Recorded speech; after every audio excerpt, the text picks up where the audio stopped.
Now we got it's your ourselves a turn. straggler. Devouring claw! Change of plan. Away from me! Now it's your turn. Backup is here. Hey, yeah! Use the force off. Use of force authorized. What do we think you can get away? Punishment! Hit! Get back! Element for the end. Now Got it's your ourselves a turn. straggler. Now Got it's ourselves. now Change of it's your- plan. Ah! We got ourselves. Ah! Gah! Use What of a waste force of authorized. time. Lights out. Use of force Here we go. authorized. Use of force authorized. All right, this time. Here comes Time for another one. takeoff. Yeah. Get back! Element for the end. Now Got it's your ourselves a turn. straggler. Now got it's your ourselves- Get back! Now it's your Use What a of waste force of authorized. time. Use of force authorized. Punishment! Yeah. Use of force authorized. You're toast! All Nice and spicy! comes another. Think you can get away? Ha. Yeah.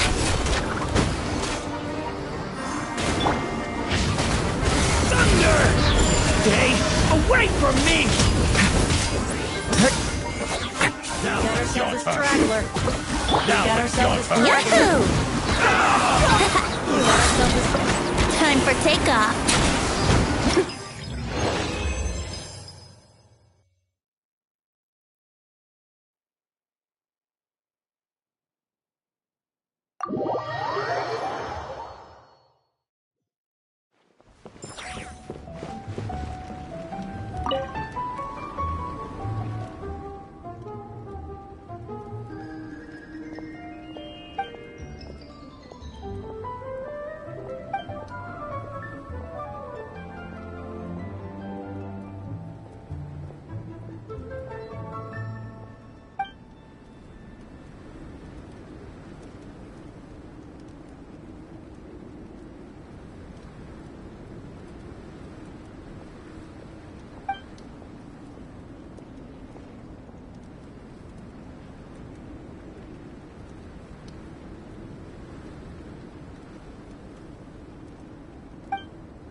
characters.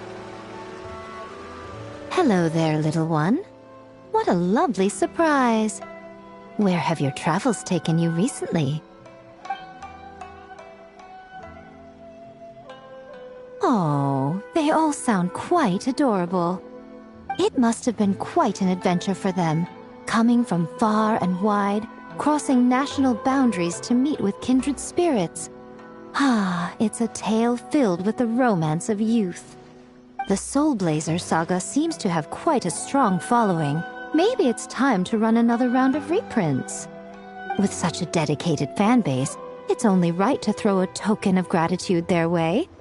How about some free comic books, There's quite a large group of you. I'll need to make sure there's enough to go around.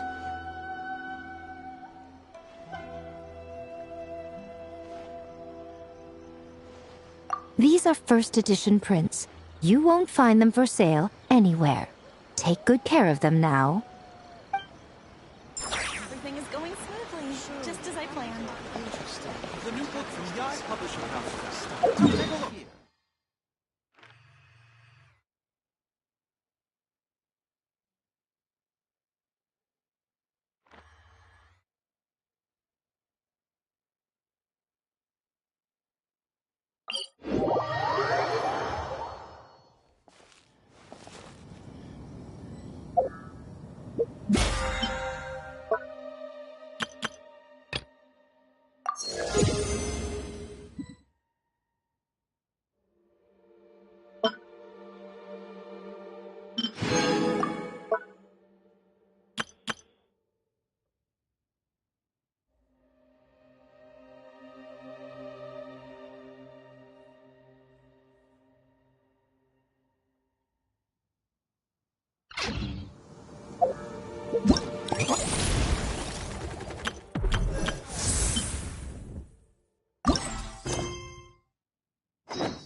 Nice and cool.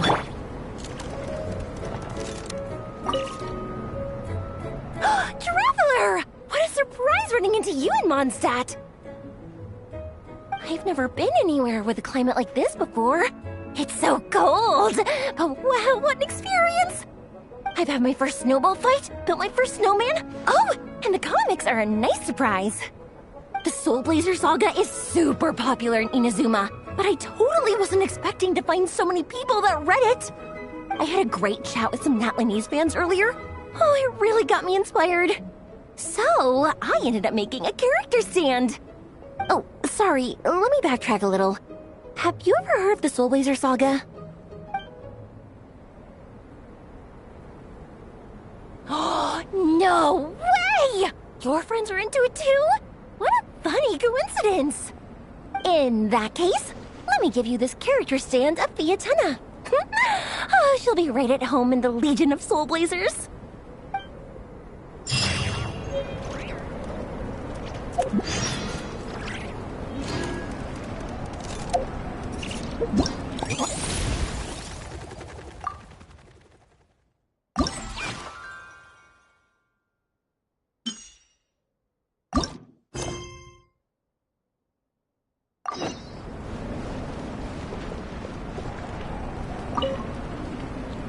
Honorary Knight! We're so lucky to have you come and test out the entertainment stalls. It really puts my mind at ease. This is actually my first time taking part in a development project, so I'm a little nervous. It's kind of frying my brain. All I had to do was put a casing on an existing device. Oh, but there were so many design considerations, so many parameters to adjust. I don't envy Captain Albedo, having to create purpose-built devices from scratch. Oh, it must be such a difficult task.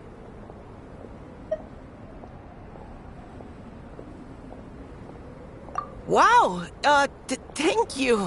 Thanks, Honorary Knight. That means a lot coming from you. I'll keep doing my best. Hopefully I'll get to the point where I can build some useful stuff for the reconnaissance company. Oh, I won a few toys in one of the games. I'd like you to have this one. I have another one the same. Now, whenever I look at it, I'll think of all the encouragement you gave me.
Try and stop me!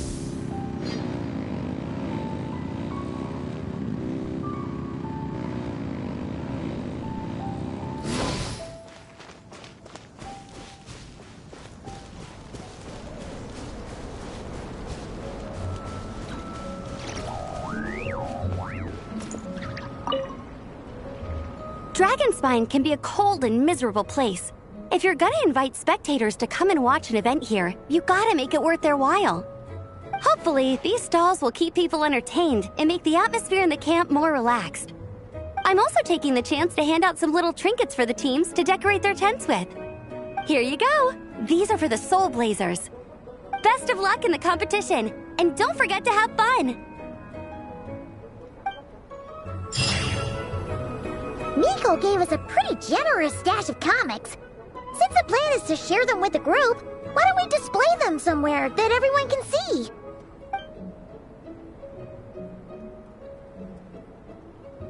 Let's put them near the book stand at the Legion of Soul Blazers camp. That way, it'll be easy for people to browse. Nice! It's looking good! Now, people can come and pick some out when they're free!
Miss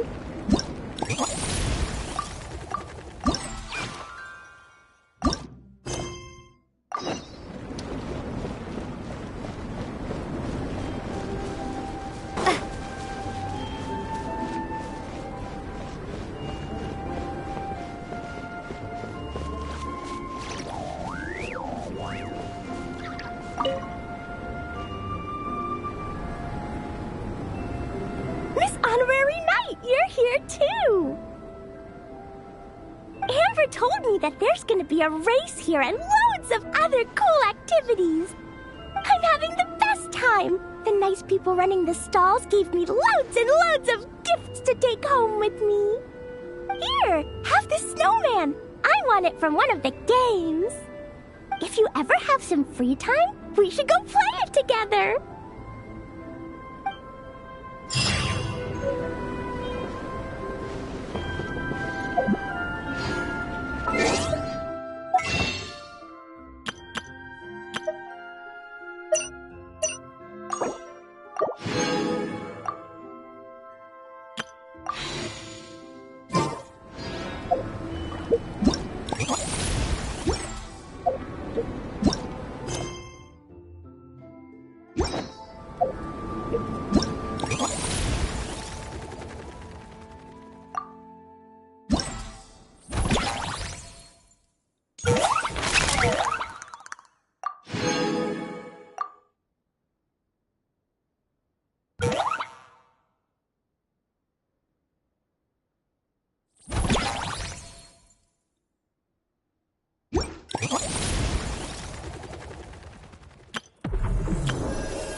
Uh, uh,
Hello, traveler.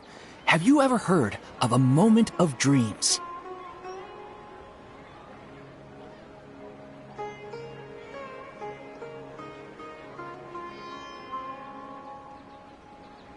Oh, that sounds like some kind of sweet drink. I'm afraid not. It's the name of an event we started to hold regularly. Dreams have become quite the hot topic in Sumeru, and many people are excited to share the dreams they've seen at night. The same goes for me. The last time I dreamed was when I was but a little child, so I can't help but feel excited and nostalgic about dreaming again. Oh, right. Everyone's able to dream again now.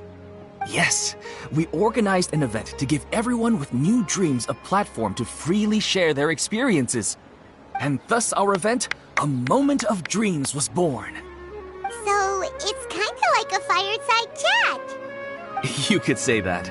We hear all sorts of wild and fabulous stories every day. Really, why not have a listen for yourselves? Yeah, but to us, dreaming is as normal as breathing. Wait, but if there are free drinks and snacks involved, then Paimon might consider it. Oh, really? So you mean you've already seen many dreams? But no need to get so excited. It's really nothing special. No. We need experienced participants like you to share your experiences with dreaming. Please allow me to address you two as dream experts.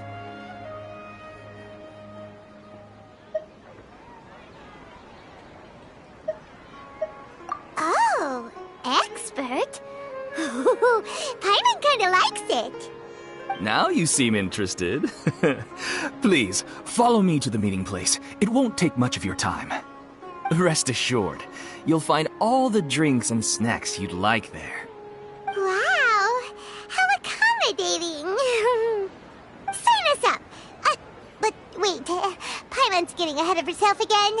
We should see what the traveler thinks first. Why aren't you saying anything?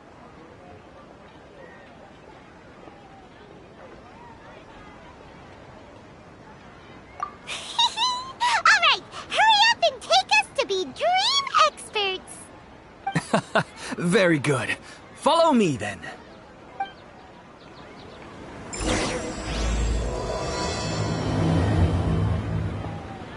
Do you know what's the most important part of being an expert? Well, I suppose it must be accumulating knowledge and sharing your experiences? Nope! It's all about the title! From now on, Paimon will be known as Paimon, the Dream Expert! Oh, okay.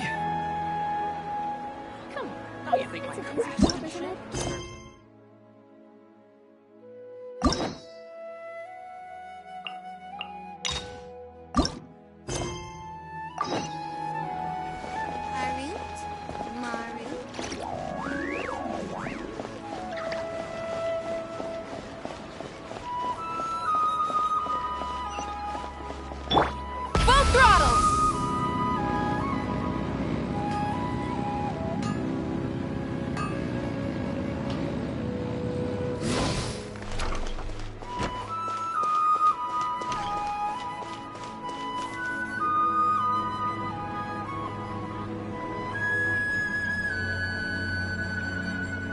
Oh! Well, if it isn't Nilu! Greetings, Mr. Jute. Do you still have any food that's ready to go? Of course I do! I've heard that Zubair Theater is hosting a celebration event, so I've reserved some food for you in advance. Although, it looks like you're gonna need 2 more portions. Please allow me to introduce them. This is the Traveler, a very experienced adventurer. And this is Paimon, her super reliable guide and helper. No, Paimon is... hold on. She got it completely right. Look, Traveler! She introduced Paimon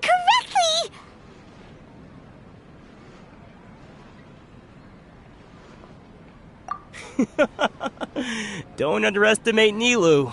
She always remembers every last little detail about everyone, even if it sounds completely trivial. She's also very brave. Just a little while ago, she saved my precious spices from the jaws of a sumpter beast. Don't think anything of it.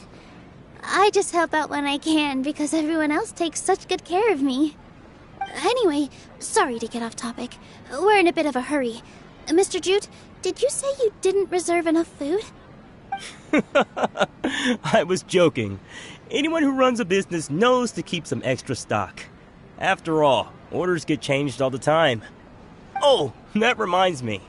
It seems that these friends of yours aren't from here. Have they ever tried any delicious tachin?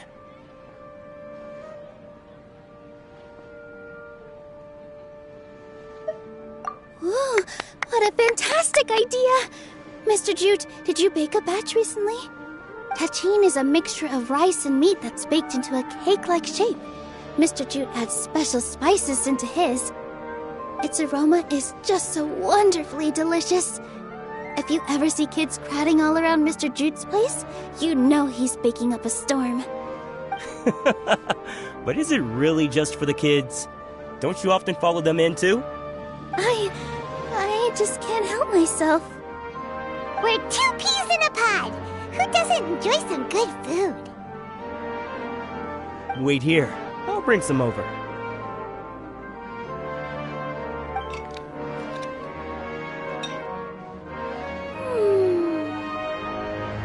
Whoa, what a dish!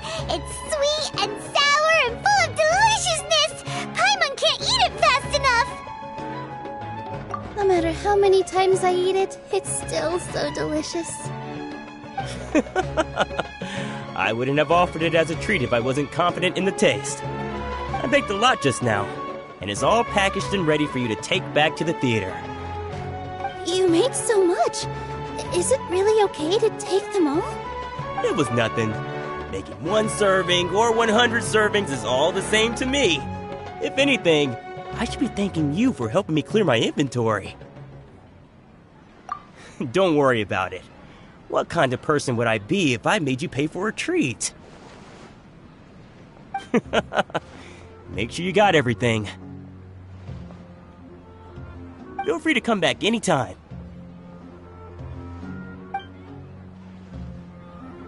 I'm starting to understand how you got so many things. Yeah. Everyone has their own way with words, and it's really hard to say no. Let's go to the next store. I've got great food and great...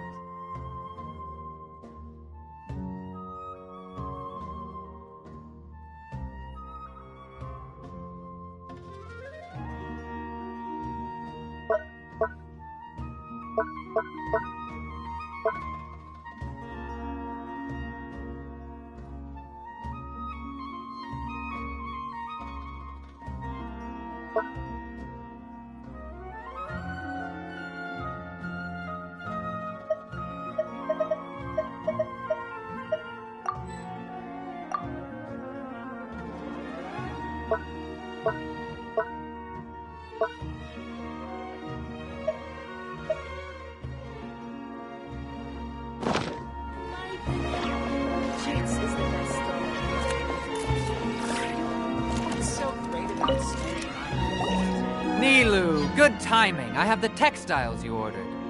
If you took any longer, the sumpter beasts might have gobbled them up. You and your jokes. Sumpter beasts won't eat those kinds of things, Mr. Offsheen. Jute said that some sumpter beasts ate his spices. Were they yours? Oh, yeah, really sorry about that. Nilu, if it weren't for you, I would have lost half of my profits that month. Trying to pull anything out of a sumpter beast's mouth is like playing a game of tug-of-war. So they really do eat anything, huh?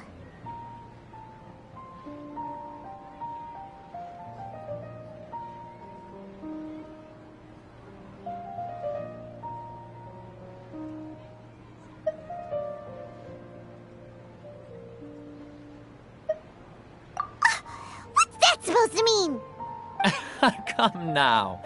You know, sumpter beasts sometimes eat not because they're hungry, but because they like gnawing on things. The textiles you ordered are highly durable and woven from the finest thread. So even if a sumpter beast got snacky, it'd still have to chomp on it for a full day. You've tested this before? But of course! How else could I be so trustworthy? Well, that one time was an accident. I wouldn't dare experiment with such a precious product. True. It does sound like some good fabric. Ho ho! Have I piqued your interest? If you want to buy some, now's a good time. Buy 2 bolts and get 20% off. Ooh, that's a pretty good discount. What do you think, Traveler? No thanks, Mr. Offsheen. You can't use that kind of tactic on her. Look, you've already sucked her in. Tactic? So you mean everything he just said to Paimon was a lie? I wouldn't go that far. It's just that Mr. Offsheen is really good at spinning stories. A word from him, and you'll find yourself buying things you don't actually need. Mr. Zubair gave me a huge lecture the last time I bought too many things. Come on, don't look at me like that. All she got was a talking to from Zubair, while I was nearly fed headfirst to the sumpter beasts. My philosophy is that stories give value to merchandise. That's why my business started with such a boom. Our Nilu here is an extraordinarily good listener.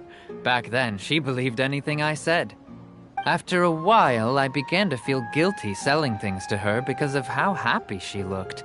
Though she enjoyed the stories and I the Mora, I knew she didn't need to buy that much.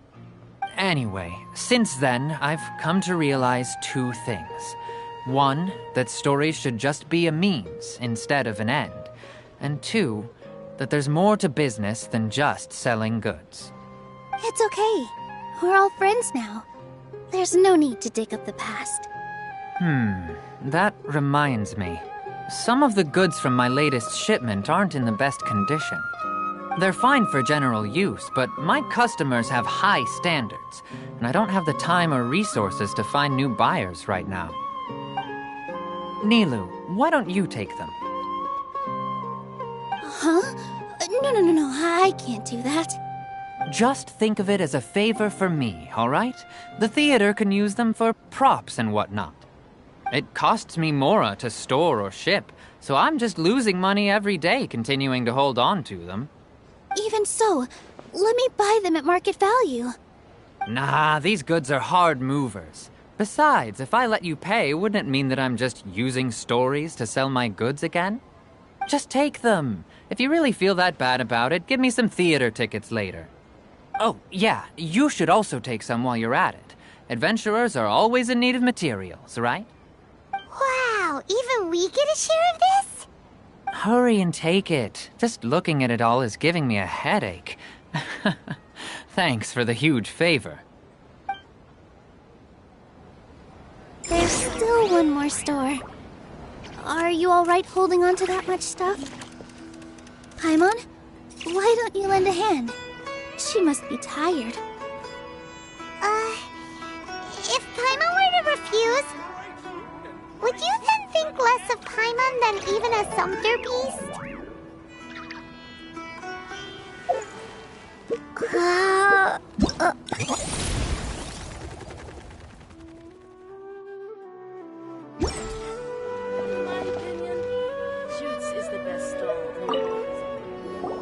About time, Nilu. Farhad here was snooping around your props. Please, I was only looking at them to get a better idea of what your new show may be about. Wouldn't spoiling yourself just ruin all the fun? Yeah, please wait for our official performance. These two look familiar. I think I've seen them before. Ah, weren't they at the Sub-Zerus festival? Yeah, and they're coming to today's celebration too. Oh, the more folks the merrier. I was actually just talking to Farhad about also stopping by tonight. Oh yes, please do. I'm sure Miss Raykar and Miss Nadja would also love to have a chat with the two of you. We even prepared a small gift. Let me show it to you. Ta-da! It's a flower wreath. I really think we should wear some of these to give the event a more celebratory feel. Wow, it's beautiful. Did you make it? Farhad did most of the work. What a surprise, huh? He actually knows a lot about crafts.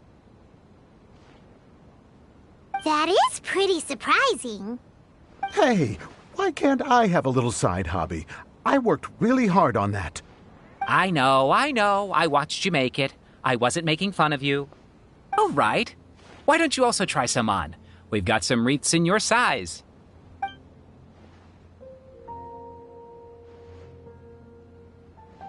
It fits perfectly. They're so pretty! Is there one that Paimon can wear? Unfortunately, we already gave out all the child-sized ones. I wasn't expecting the theater to invite such a fascinating guest. Fascinating? Huh. That sounds kind of weird, but Paimon will let it slide. Oh, you all sure got a lot of stuff there. Let me help you carry some. I'm a porter by trade, so this is what I'm best at. That'd be great! Please and thank you.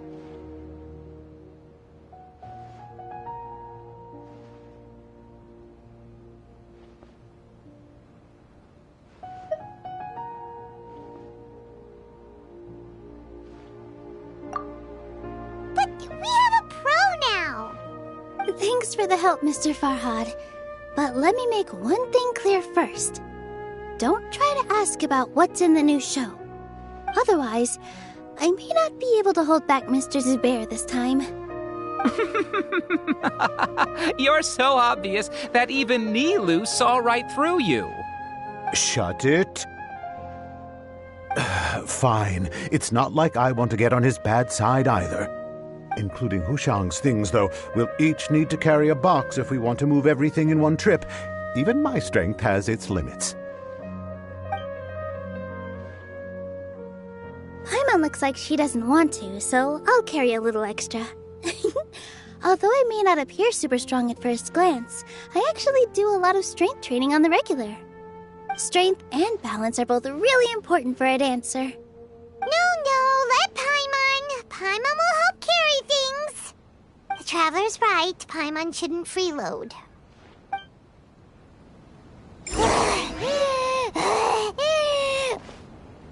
Paimon can't fly anymore.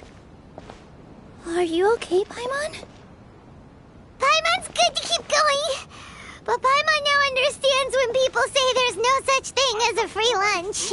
Great drinks that everyone can enjoy.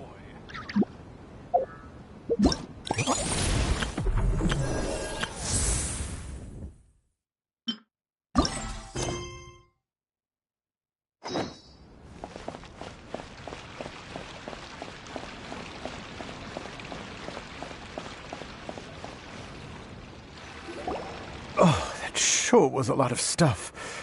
Oh, looking forward to the event later. Thank you, Mr. Farhad. Thank you, Sumpter Man. Whew. Paimon's definitely going to eat it all back later. All right, I'll leave you all to it.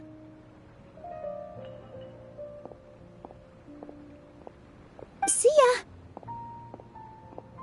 Good thing we had Mr. Farhad with us, or else that would have taken way longer.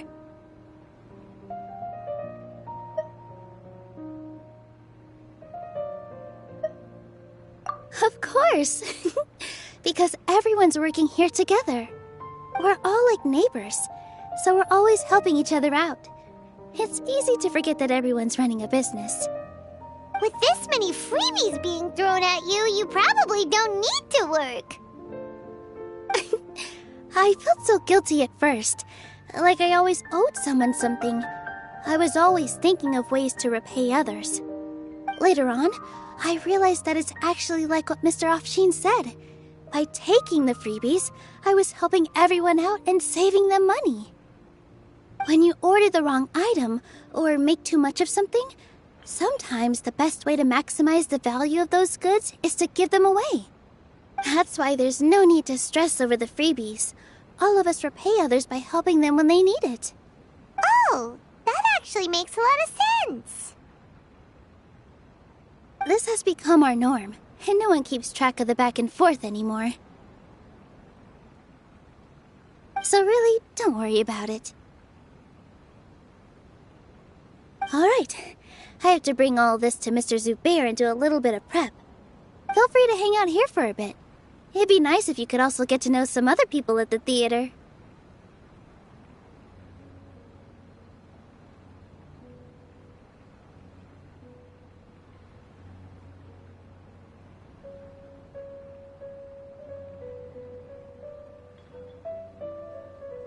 Nope. Mr. Zubair's really on top of everything.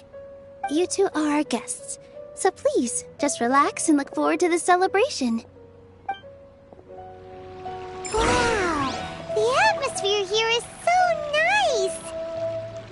Let's take a break and immerse ourselves in this warmth.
You gave us? It was pretty cool!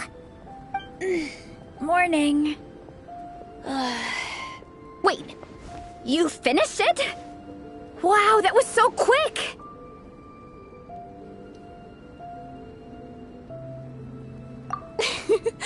So you two have been won over by Fiatena's infectious charisma? It was but a matter of time. From what we read, it seemed like the Soul Blazers were a group of Natlanese heroes who fought against monsters. Also, Malika had a cameo in there. Does that mean the Soul Blazer saga is based on historical events? That's right. It's an adaptation of Natlan's history. All the characters are based on real people. But of course, it's mostly for entertainment. You can't treat it as a history textbook. The Soul Blazers were warriors who fought against the monsters of the Abyss. Their mission? To protect their nation. The finest warrior of all the Soul Blazers was Fiatenna. She is our hero, our role model. The Pyro Archon has some real cool fight scenes too, though. She fights with real passion. But there's a whole bunch of other comic series that deal with her story specifically. This one is more focused on Fiatenna's story arc. Her motivations, her rise to greatness, and so on. No matter how desperate things got, she never lost hope. Thanks to her dogged determination, she went from rookie warrior with no understanding of strategy to a formidable commander. Along the way, she became friends with a group of fellow warriors who stuck with each other through thick and thin. Fiatenna! She's my hero.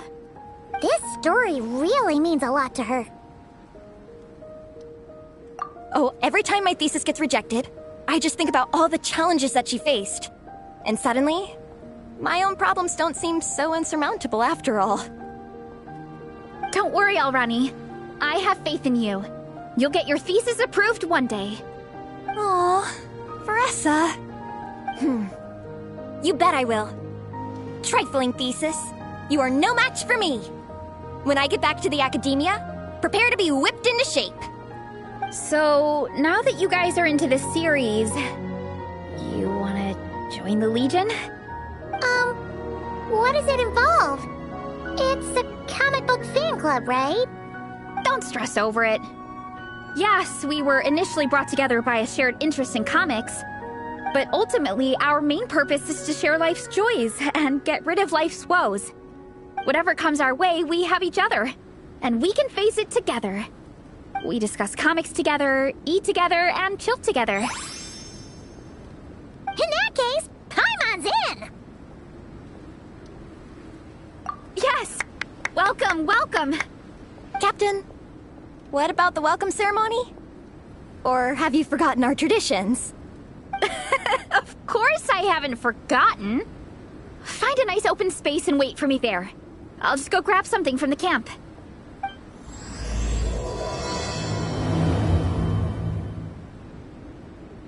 Hey! A letter from the Knights of Favonius! Sounds like Albedo's back and he's waiting for us on Dragonspine. No time to waste! Let's get going!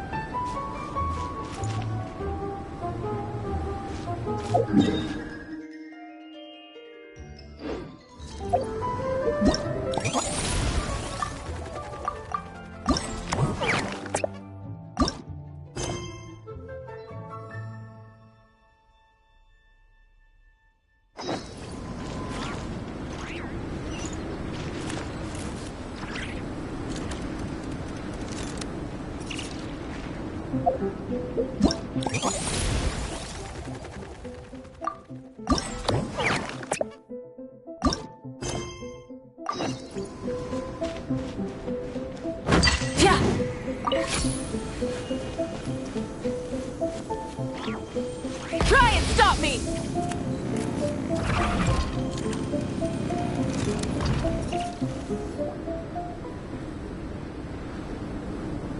Here. This is a good spot. Alrani, do you have any idea what Veressa's fetching from the camp? Probably the relic we used to swear in new members.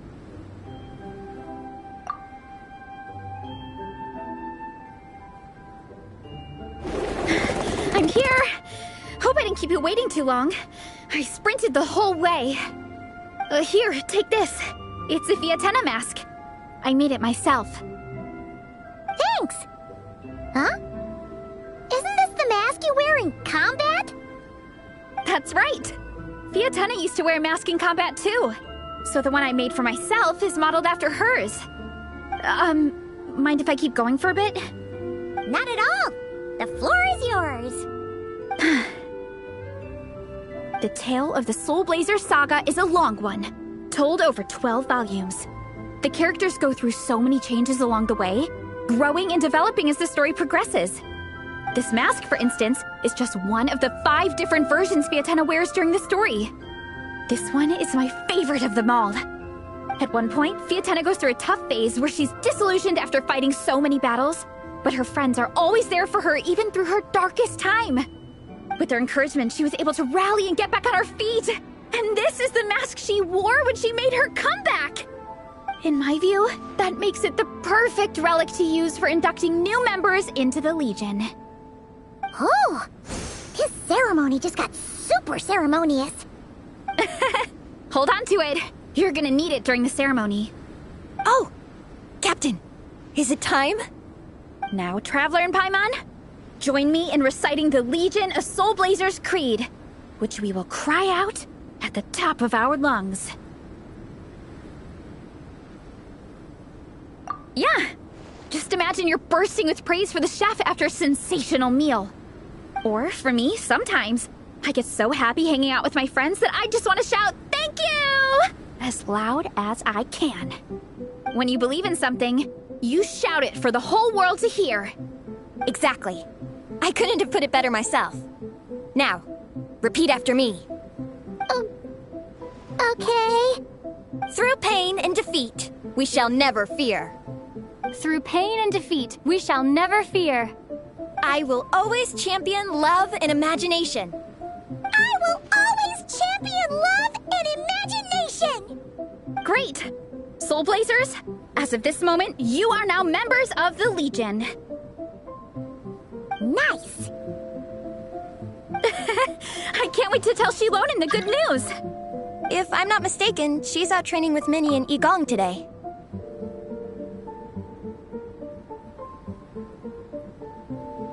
Got it! All right, let's go.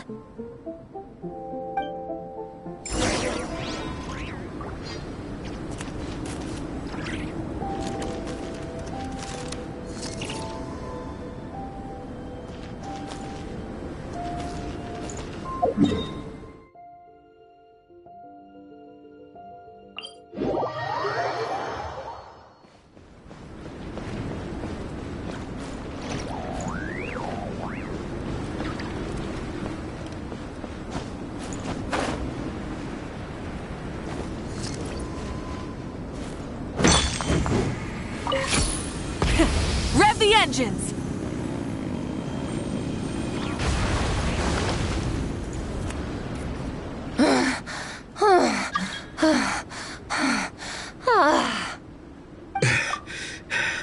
Vice Captain, shall we call it a day? That's enough strength training for now. But we still have racetrack familiarization training. We can't afford to skip it. Attention, Soul Blazers! Da-da-da-da! It gives me great pleasure to introduce 2 new additions to the Legion of Soul Blazers. The Traveler and Paimon! Alright! Induction complete! Now we're officially Soul Blazers! Ah, welcome to the club! Unfortunately, I don't think we'll be able to hold a welcome party for you today. Minnie and Igong have been training for ages. They are completely exhausted. Congratulations.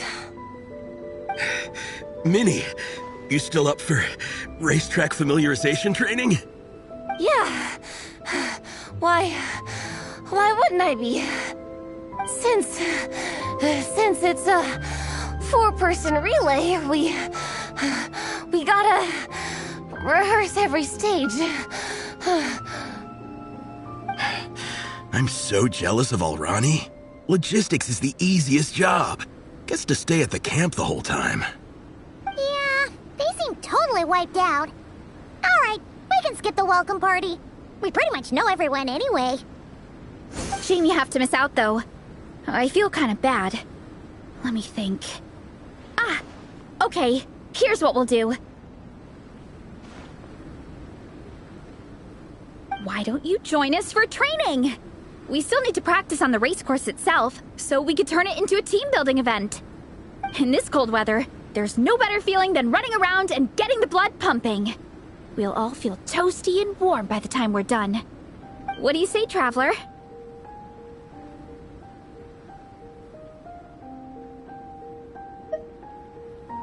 Come on, it'll be fun. We can chat while we train. It'll take your mind off it. Count Paimon out. She is not cut out for this at all. Paimon's never run a day in her life, 'cause she can fly. Flying's way faster than running. Is it now? We should waste some time. Put that theory to the test. No thanks. Paimon flying is faster than Paimon running. Not Veressa running. Alright, we'll let Paimon off.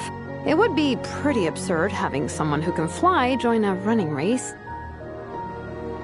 I'm all rested up, so I can join you instead. As for Minnie and Igong, if you guys want to keep training, then pace yourselves and stick to slow jogging. But if you're worn out, feel free to stay put and recover. Thank you, Vice Captain. Yeah, I'm not moving. I'll just rest right here. I'm down to keep training. Okay, that makes 4 of us for training. Me, Veressa, Minnie, and the Traveler. Let's split into 2 groups then. Shilonen and Minnie can do a slow jog. I'll be sprinting full speed on the race course. Traveler, you join whichever group you want. We're just happy you can join us.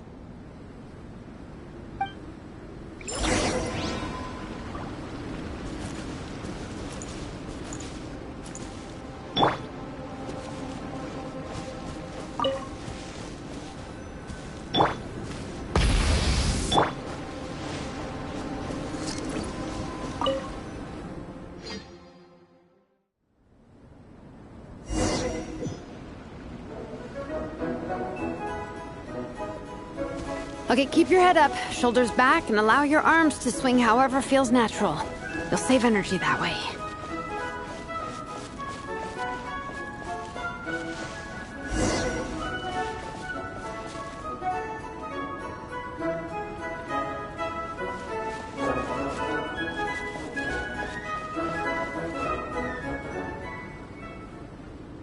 This track forms part of the official race course. It's one of the flatter sections. Oh, monsters, huh? I guess that makes sense. Mountains have plenty of places for wildlife and wild monsters to hide. I'll politely ask them to leave us alone.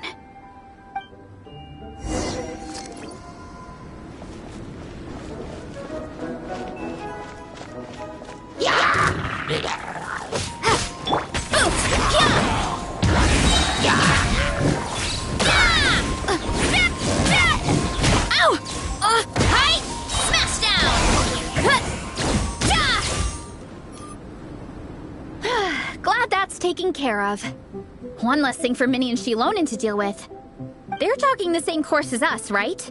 They should be here any minute. Let's wait for them.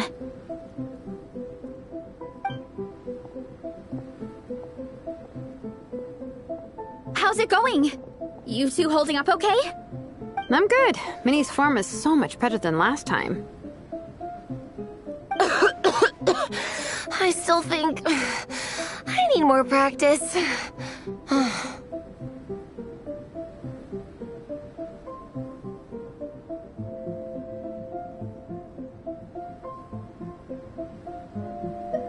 The course goes into an uphill climb from here. It's gonna get pretty tough. It's fine. I'll keep going. I gotta get a good ranking. I don't want to drag this team down.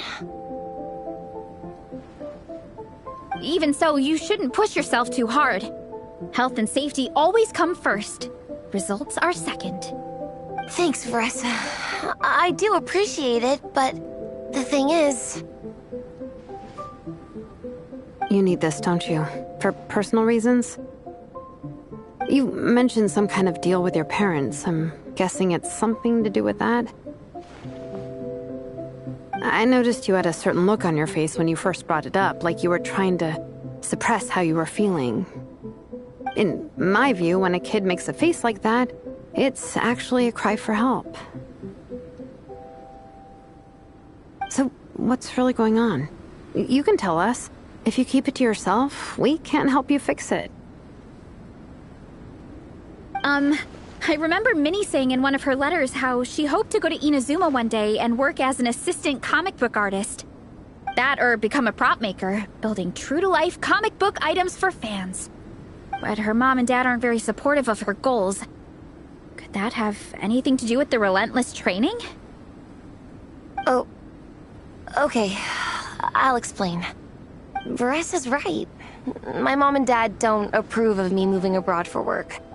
I'm the baby of the family. There's a huge age gap between me and my older brother, and I was a pretty sickly child, so my parents worried a lot about me growing up. They don't like the thought of me moving so far away from home. They say they'd always be worrying about my health. Also, they'd rather I pick something more stable. The idea of trying to make a career in the comic book industry is crazy to them. They think I need to be more realistic, get a real job. But what employable skills do I even have? I can do art, and I can build stuff, but I'm no good at anything else. It's like, no matter how many times we have the conversation, I can never get through to them. They treat me like I'm just a little kid living in a fairy tale world. But this time, the situation is different. Suddenly, my friends came all the way to Mondstadt to see me because of our shared interest in comics. And then we signed up for a cross-country contest. That really surprised them. I'm sure they don't believe I can do it. So, I made a deal with my parents. If I pull this off and my team gets ranked, they have to start taking me seriously about what I want in life. Don't worry, Minnie. You're in good hands. Even Coach Yan-san has praised me for how fast I can run. And she has high standards. And you've seen Shilonen when she gets going, right? She's as tough as they come. A real hero. She fought wars for her tribe. As long as we do well enough to get ranked, your parents will come around, right? I'm confident we can do that. We are all behind you on this. Varesa. Minnie, I still remember that time you sent Nepeka some of your work. Artwork of Fiatena, and a mask you built yourself.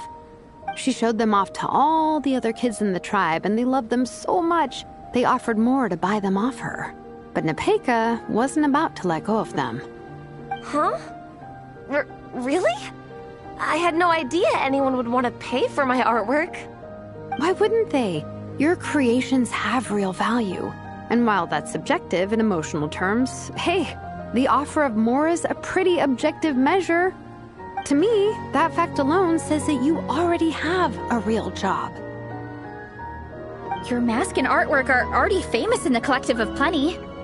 People are constantly asking, who painted this? It's incredible work. If you ever visit our tribe, you can bet there'd be crowds of people swarming you and begging for your autograph. I'll definitely visit one day. I had no idea I had fans already. All in good time. We can talk more about that later. For now, I think you need to stay here and get some rest. Thanks, both of you. I'll make sure to rest properly.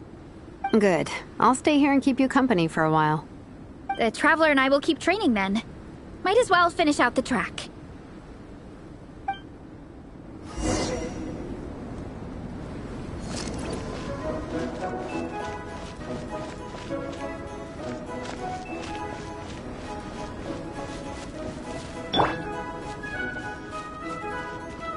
You definitely don't want to stray off course on a mountain like this.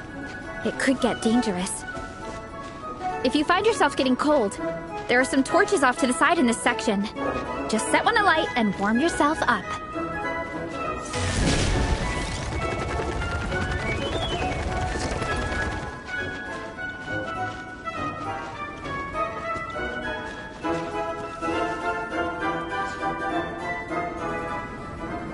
We made it to the relay point. Good job. I gotta say, this terrain is seriously challenging. If people don't familiarize themselves with the course in advance, they could easily get lost on race day. But at least the organizing committee has taken the time to clearly mark out the course. And thankfully, there aren't many wild animals or monsters out here. People should be able to practice without incident. How are you feeling? Still got the energy to keep training?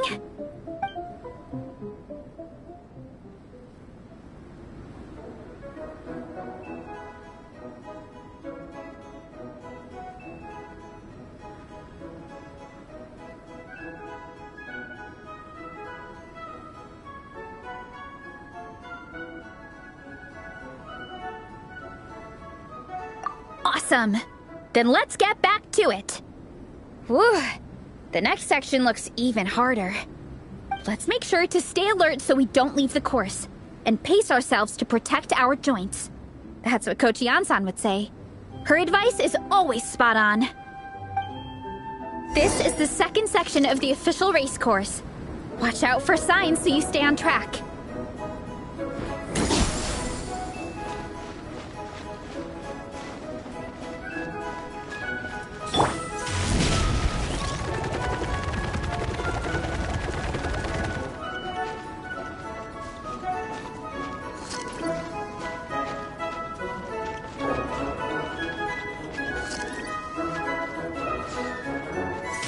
Watch out for that pit! Don't fall in!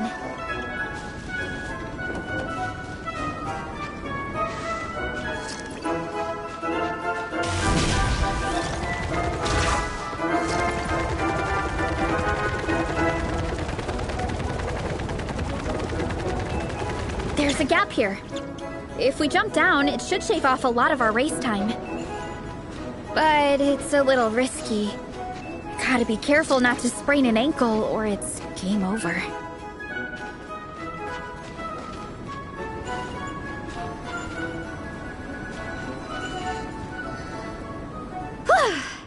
We made it to the relay point of Section 2. That's today's training target officially smashed. We just need to check out Sections 3 and 4 of the course, but we can do that tomorrow. Now that we've stopped, it suddenly occurred to me. After a whole morning of running, we're still only halfway up the mountain.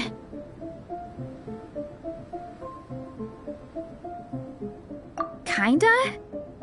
But then again, I'm already freezing. And it must be even colder up at the top. Yeah, forget it. Let's head back. I'll catch a cold if I'm out here much longer. Why don't we regroup with Shilonen and Minnie, then head back together?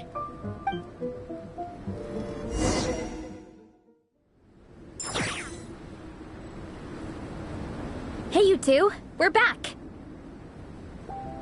3, actually. Igong came to join me and Minnie while you were out training. Yeah, I felt bad slacking off while everyone else was going the extra mile. Sounds like the cold's getting to you. All right, let's head back to camp so people can get some extra layers on. Wow, the time's really flown by. At this rate, I don't know if I'll have time for my nap before we hit the city for the afternoon.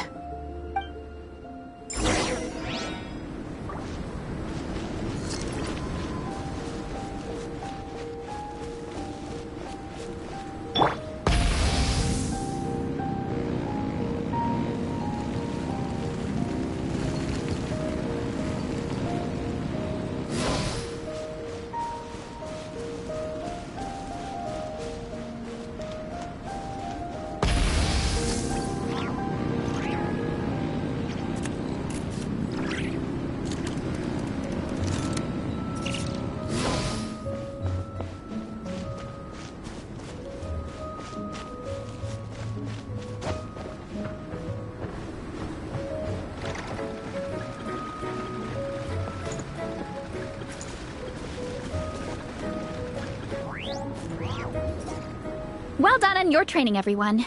Now we have some free time before this afternoon's activity. As planned, we'll meet by the Knights of Favonius headquarters at 2 p.m.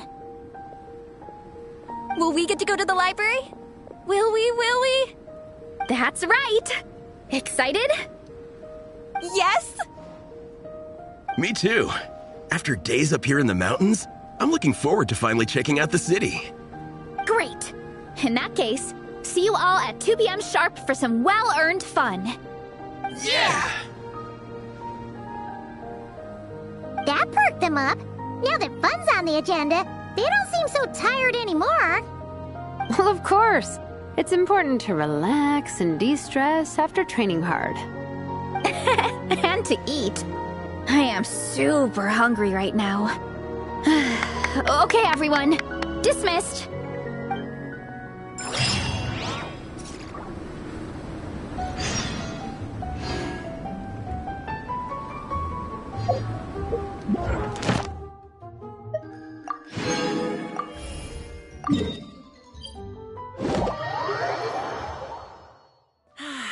Weather like this is perfect for enjoying the outdoors. Wanna go first? Full throttle!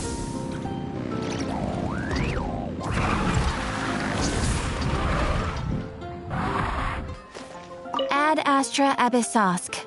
Welcome to the Adventurers Guild. Thank you for completing today's commissions. Here is your reward.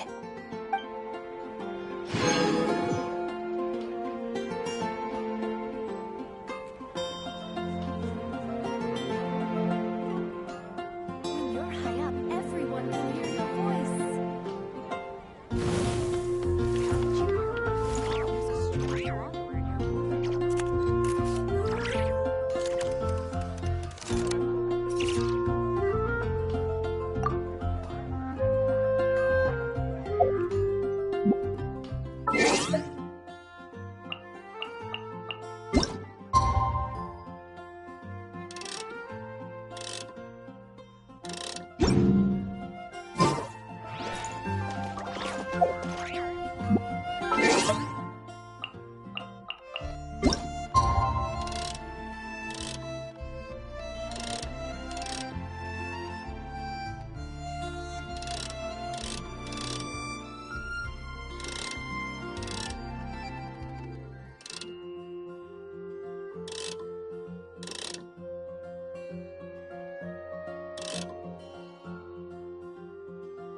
When you're high up, everyone can hear your voice.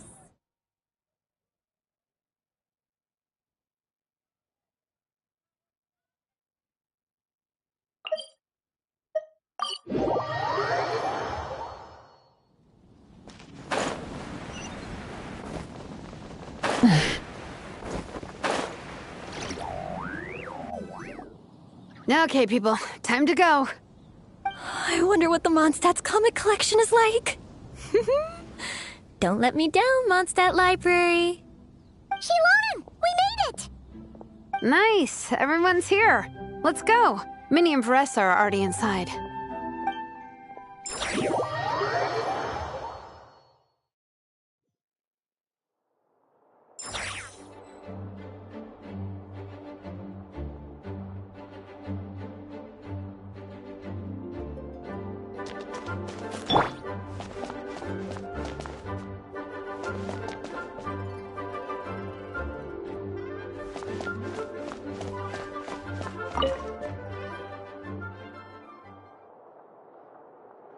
I am loving the atmosphere in here. The peace and quiet, the subtle scent of flowers in the air, plus the chairs look really comfy. Whoever runs this library has great taste.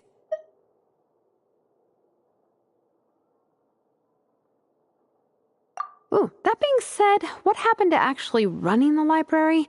I don't see any staff anywhere. Lisa's probably taking her afternoon break at the moment. Afternoon break? I'm the one who should be on an afternoon break.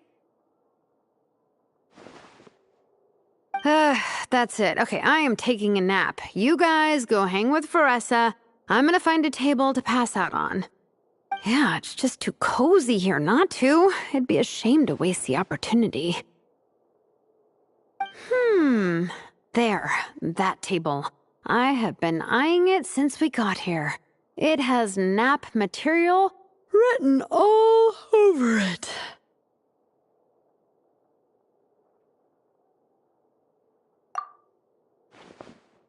Paimon has a funny feeling that Lisa would approve of Shilonen's commitment to afternoon naps.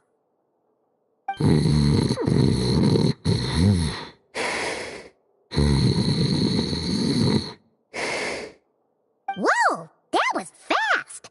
1 second she's talking to us, the next she's out like a light.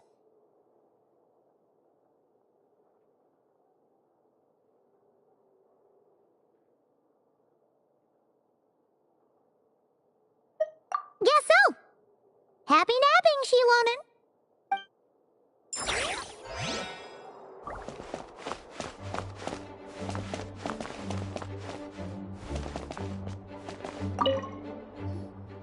They don't seem to have a dedicated section for comics and light novels here. Everything from the Yai Publishing House is grouped under children and teens.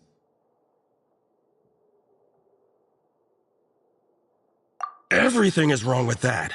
Would you put the Soul Blazer Saga on the same shelf as The Boar Princess? Hey, watch it. What have you got against the Boar Princess? Oh, sorry. I didn't mean it like that. To be fair, The Boar Princess is a pretty good read. I bought the whole set from the Wanwen Bookhouse. The Soul Blazer Saga Armored Assault Volume 1. Ah! The Soul Blazer spin-off! Yep. This book was my first introduction to the Soul Blazer universe. It abandons traditional modes of human combat, instead housing the heroes within giant armored mecha, each the size of the Jade Chamber. And since it isn't canon, it's free to delve into territory that the original series can't explore, like aerial combat. It goes pretty hard. When I discovered this as a boy, I thought it was the coolest thing ever. As soon as I saw mecha and mid-air dogfights, I was hooked. So you're big into the mecha genre, huh? I sure am. After that, I was hunting down books in the Soul Blazer series wherever I could find them. I even bought the Mecha Warrior action figures released by the Yai Publishing House. I gotta say, though, it really did a number on my savings. Those action figures are so expensive and there are so many to collect. Yep, that's how it goes. Seems like every other day there's a Soul Blazer reprint, collector's edition, spin-off series, sequel. So much to keep track of.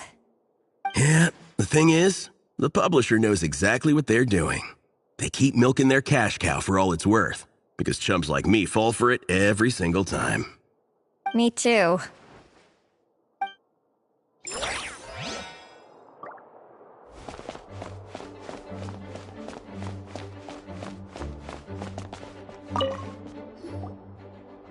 I'm surprised Miss Musk isn't here today. I always see her by the linguistics section.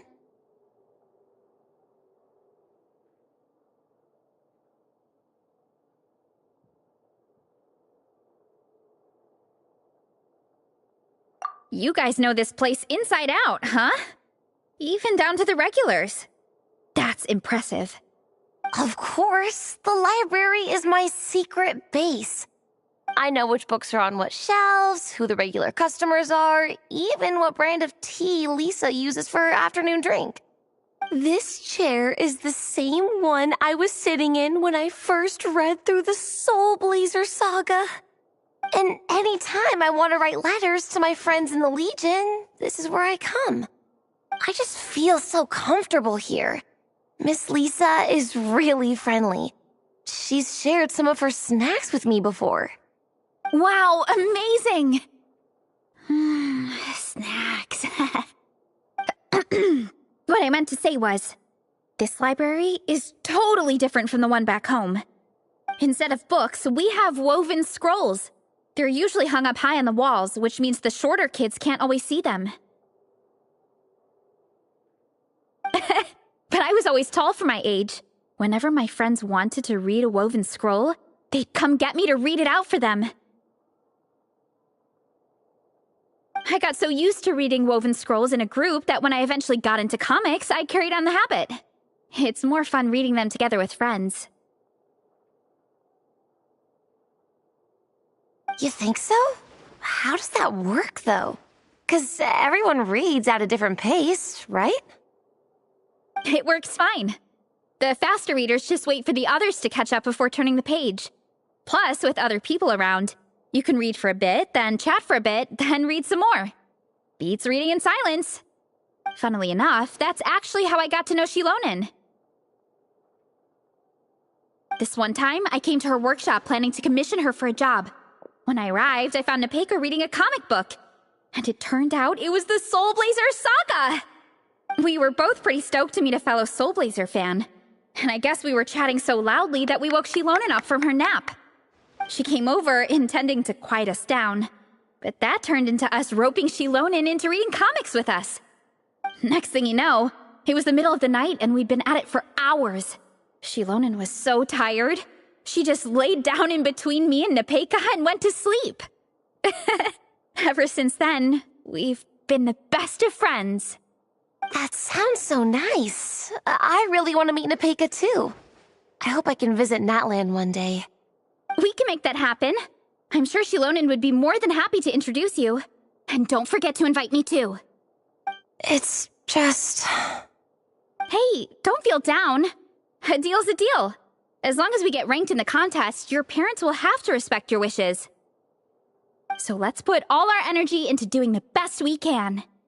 We're gonna get that ranking, and you're gonna go on that trip. I'll do my best.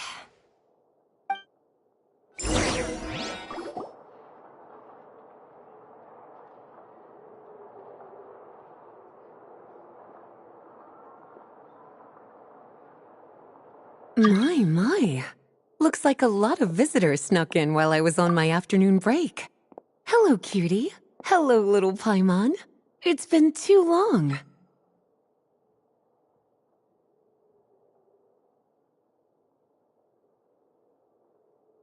That's quite all right. I'm sure your Natlanese friend here has read the library rules carefully and intends to abide by them. As for your other Natlanese friend, I'm glad to see someone appreciates the cozy atmosphere. She looks like she's having a wonderful nap.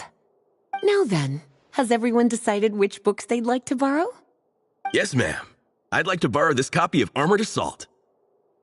And I'll take this one. Vera's Melancholy.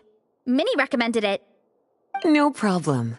What about your, leopard friend? Did she want to borrow a book? Huh? Borrow a book? Oh, yeah, no need. Thanks. This one was great, but I won't be checking it out. Let's see. Along with Divinity, you have very good taste in books. Or should I say, good taste in pillows? Oh, yeah, sorry, that's my drool. Sorry. Okay. All right, let me fill out the register.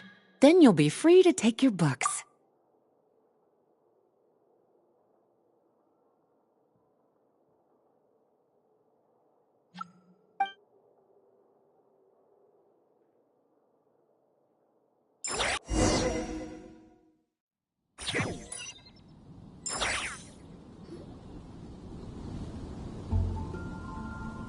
My appetite is insatiable today.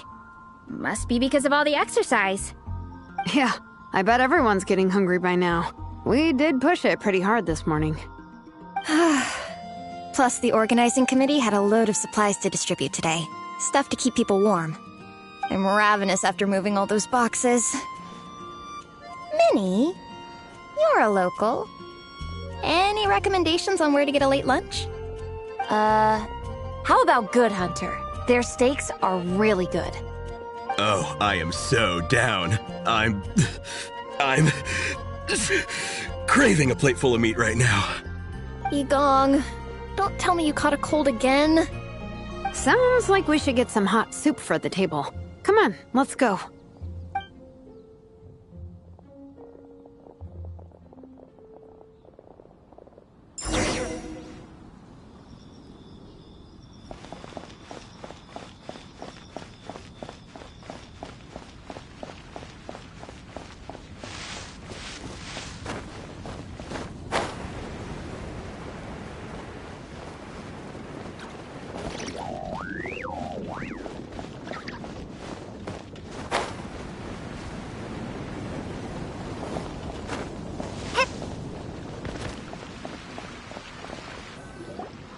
Everyone loves Good Hunter. My family eats here all the time.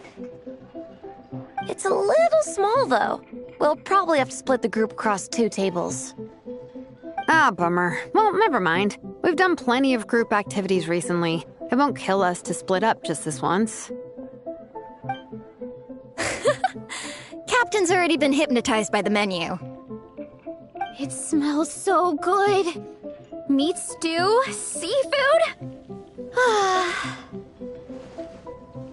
Are you ready to order?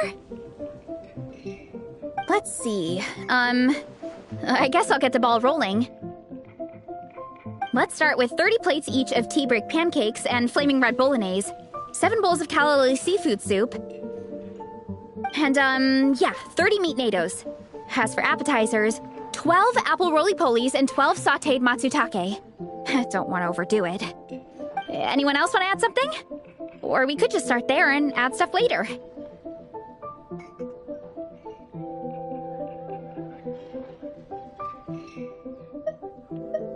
Looks like Baressa's appetite is as crazy as ever. Thanks, Sarah. That'll do for now.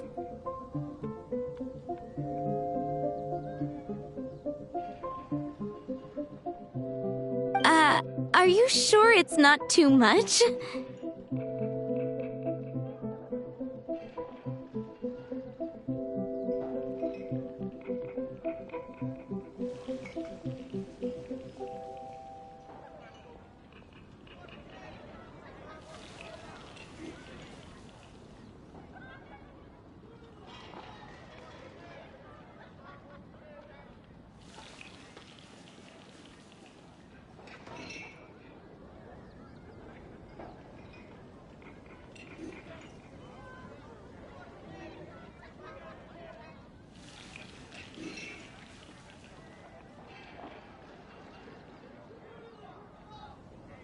Oh, I promise you, none of it will go to waste.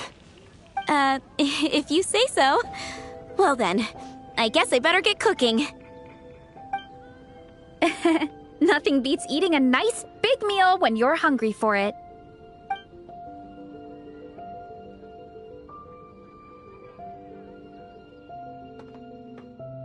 No matter how many times I witness it, the Veressa versus Food show never ceases to amaze me. You gotta hand it to the collective of plenty. They can pack it away, and they can pack a punch. Well, you gotta eat so you have enough energy for training. And as Fiatena once said, even a beast of the abyss knows that being a picky eater is an unpardonable sin. So all the more reason for us to eat our fill. Oh, I know that line. It's from that standalone special, Fiatena versus Abyss Lecter, Battle of the Meat Feasters, right?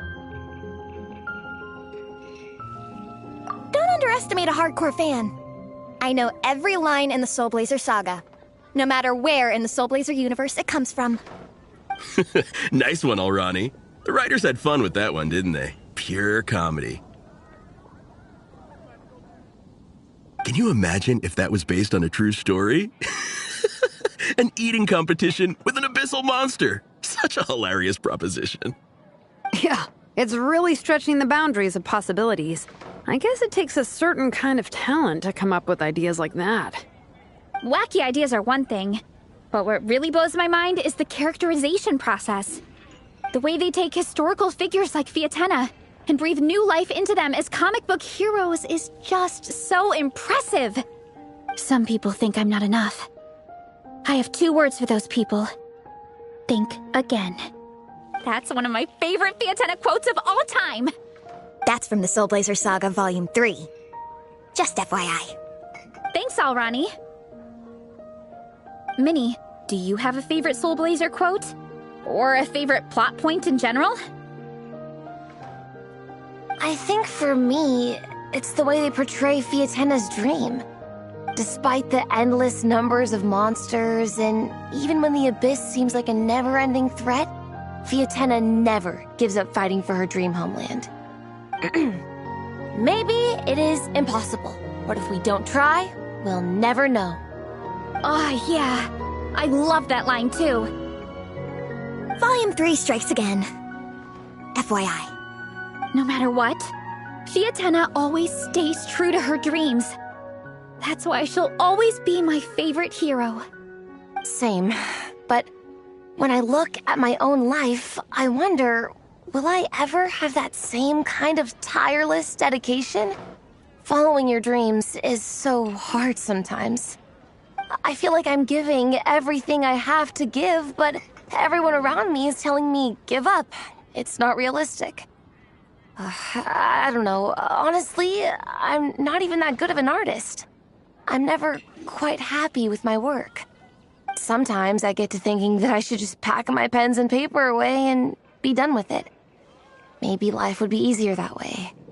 But I've tried that before too. And it's never long before I start to miss it.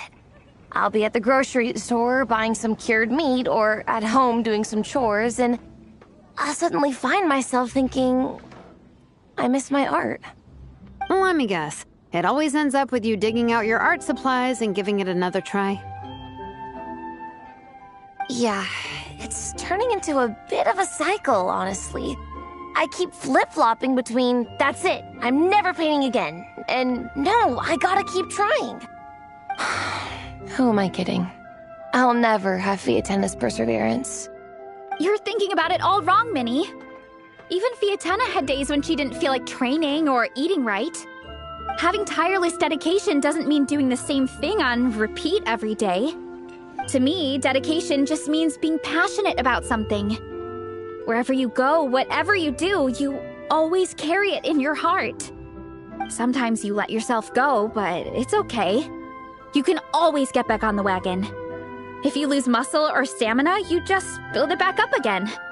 The important thing is to keep that passion alive through all the ups and downs.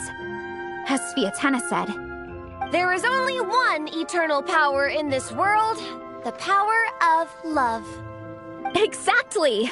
From Volume 6, when Fiatenna delivers the crushing blow to her enemies. You see? The important lessons stay with you. Yeah, and they always will.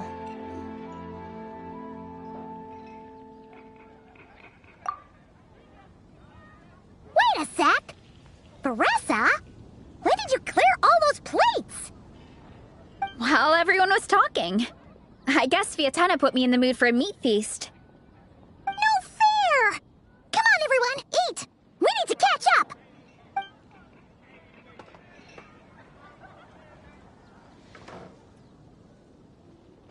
So full. I can't eat another bite. I'm absolutely stuffed. Should we head back to camp? We can walk off some of that food.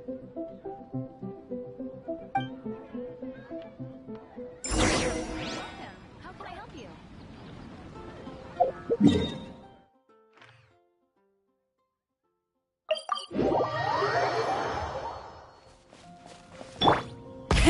Rev the engines!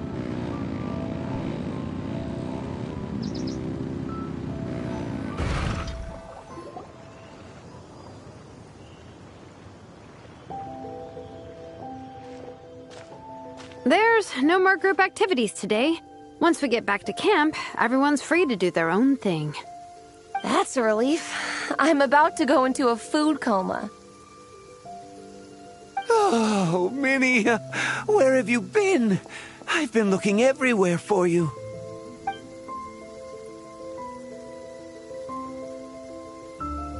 Patton? What is it? Is something wrong? What do you think? You've been gone for days and haven't checked in once. Mom and Dad are worried. I've been out training for the race with my friends all morning. We just got back and everyone was hungry, so we came to get some food. Mom and Dad should know about it, though. I told them I signed up for a cross-country contest and I'll be at Dragonspine practicing in the days leading up to it. They agreed and everything. Yeah, well, you know what they're like. They agree at first, but then several days go by without seeing you, and now they're freaking out. It's always that way. Aww.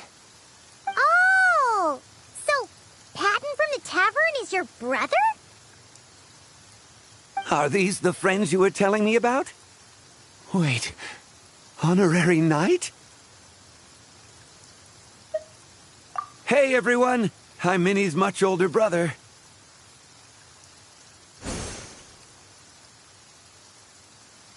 When did you make friends with the honorary knight, Minnie? Whew, you kept that one quiet. Oh, well, the honorary knight just sort of showed up for the pre-race training. I never had the chance to tell you guys. Thanks for taking care of Minnie, everyone. I hope she hasn't been too much trouble. Don't be silly. Minnie's our good friend. We've been hanging out, training together. It's been super fun. Good. Glad to hear it. Okay, well, Mom and Dad said to tell you they miss you and they hope you come home soon. It's great that you've got a hobby you're so passionate about, but don't let it take up all your time, okay? You gotta come home and check in once in a while. Come home as soon as you can, okay? You can go back to training tomorrow. We don't want Mom and Dad blowing a gasket. Okay, I get it. I'm heading back to the camp with my friends now, but once we get there, I'll grab my luggage and head home. Okay, great. Make it quick, though. Otherwise, Mom and Dad will probably go all the way to Dragonspine looking for you. Sorry to intrude, everyone. Have a great day. I'd better get back to the tavern now.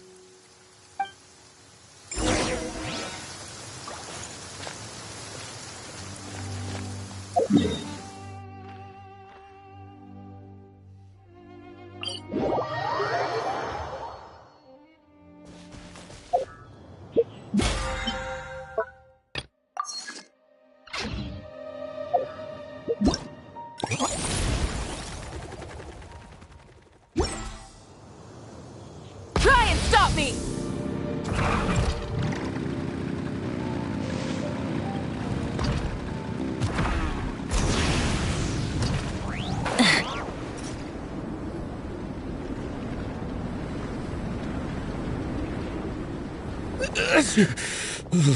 Man, I almost forgot how cold the mountain was. The difference between here and the city is mind-boggling. I'm gonna go warm up in the tent. I'll join you. Right now, I just want to wrap myself in blankets and let the food coma run its course. I better come too so I can grab my luggage. Minnie! There you are, young lady.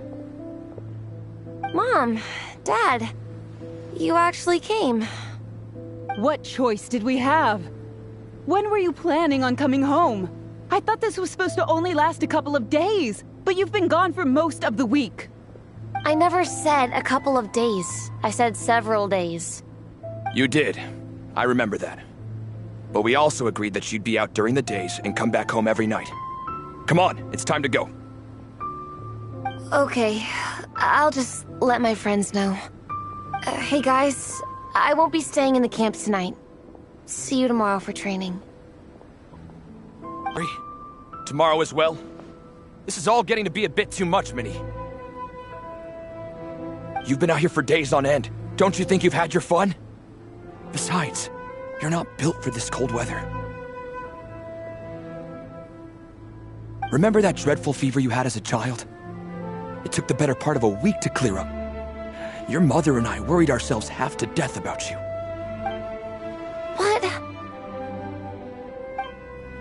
Hello, sir. I'm Minnie's friend, Veressa. Ah, Veressa. How do you do? I believe Minnie's mentioned you before. Thank you for keeping her company out here. Sorry, I would have brought a welcome gift if I'd known. Welcome gift? No, there's no need for that. I just wanted to say, this contest, it really means a lot to Minnie. We've been training together in preparation for it. Minnie's taking the training really seriously. Every day she starts earlier and finishes later than anyone else. Whether it's strength training or practicing out on the race course, she's been working the hardest out of everyone in our group. Didn't you make a deal with her? I heard that as long as Minnie gets ranked in the contest, you'll consider letting her do what she wants with her life? Her greatest wish is to work in the comic book industry, and she's putting so much work into it. Surely you don't want to see all her efforts go to waste. Of course not. But the thing is... Mom, That's enough! What's more important? Your comics or your health? I don't know how many times we've told you. It's great that you have a hobby, but you need to learn the difference between work and play. When's it going to stop, Minnie? When you ruin your health in the name of fun? Don't take your father's words too hard, Minnie. Both of us just want what's best for you. You're still young, and it's great that you have something you're passionate about. But at some point, you need to think about your future. I've seen your artwork, and I do think you have a wonderful talent. But being a comic book artist just isn't a stable career. I'm sorry, Minnie. I didn't mean to be so harsh. I know how much effort you're putting into this. We both do. We really admire your determination. You're our daughter. And we love you so much. But surely you can appreciate where we're coming from. Dreams are great. But at the end of the day, they don't put food on the table. Mom, Dad, can we please continue this in private? Yes, of course. Let's move over there.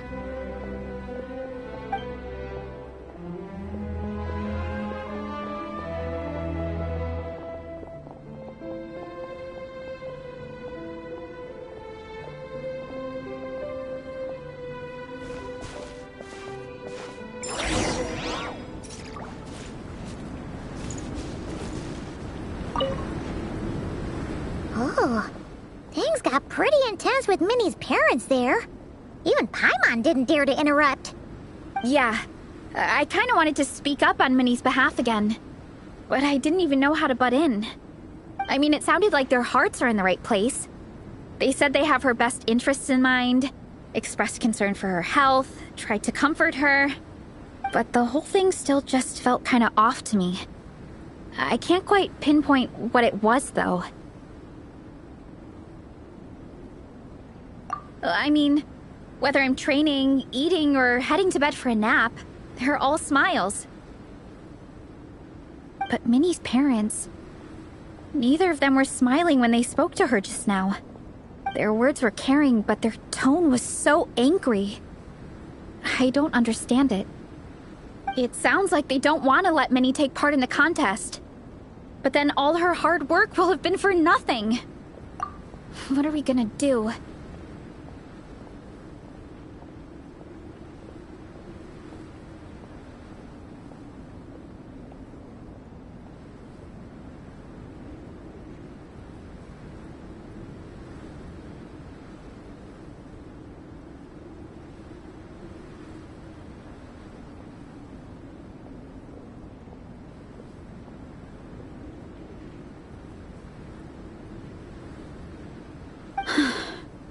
I'm supposed to be Minnie's captain, but I feel powerless to help her.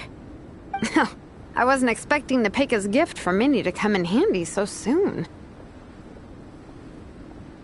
I was planning to save it as a final surprise before we leave, but under the circumstances, it would be silly not to use it now.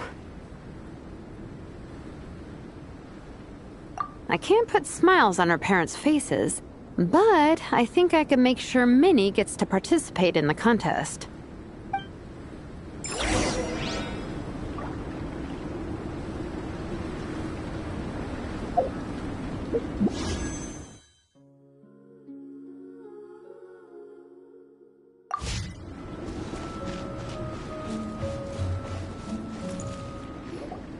That's not true. I promise I would never. Well, in that case, we can discuss this more back home. Sorry to interrupt, but there's something I'd like to discuss with the two of you. You must be Vice Captain Shilonen. Minnie's mentioned you before. Is something the matter? If it's about the competition, don't worry. We'll let Minnie take part. But as we've just informed her, this will be her last time. We don't want her wasting any more time on worthless pursuits. Gotcha. Look, I don't mean to interfere with your family business, but Minnie's a part of our team. I have to make sure everyone's in the right frame of mind to compete. And I can't help but feel that her conversation with you was a little demotivating. I'm concerned it's going to impact her performance on race day. I also don't think you're really validating her efforts when you brand something your daughter is passionate about as wasting time. Like I said, not trying to intrude on your family business or anything, but I thought you should know that a student of mine back home simply adores Minnie's artwork. She's not here to speak for herself, but as her teacher, I felt like I should pass along the message. I agree that Minnie has artistic talent. But I stand by what I said earlier. Hobbies are hobbies. Work is work. A couple of fans isn't going to get you anywhere in life. Yeah, about that. Take a look at this letter.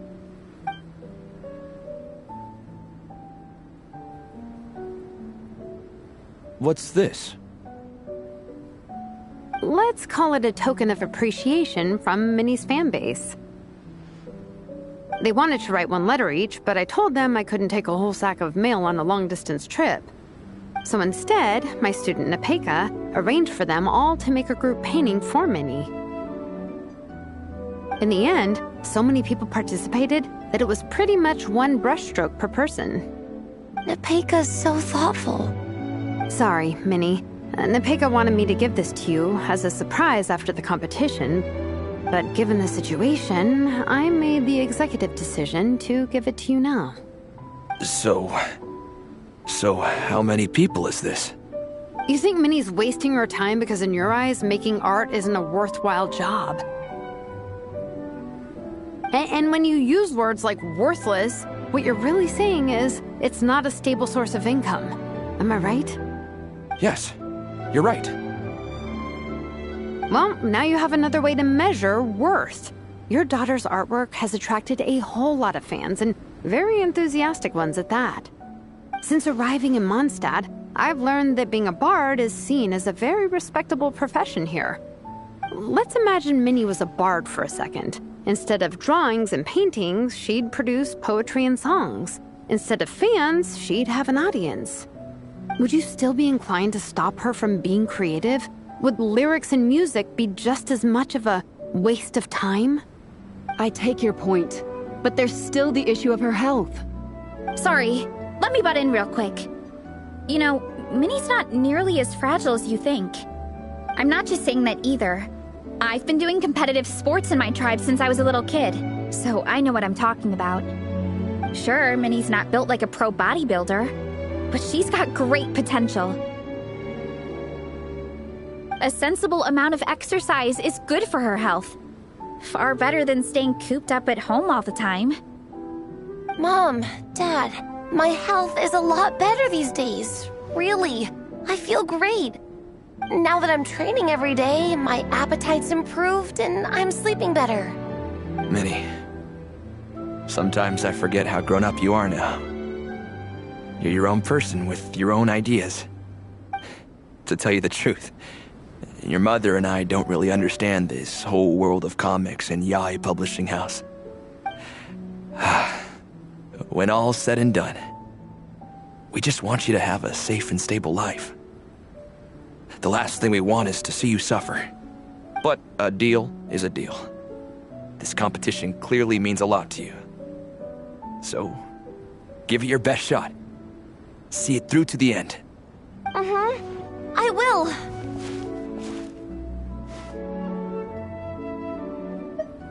Thank you, Honorary Knight. It really does ease my mind knowing that you're on the team. I think I've said enough for one day. Minnie, you're free to attend training and attend the competition. But you're not to stay out at night. Come home and sleep in your own bed. Understand? Yes, Dad.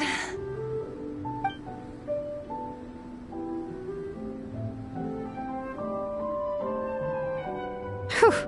At least we got there in the end. It was a shot in the dark, honestly.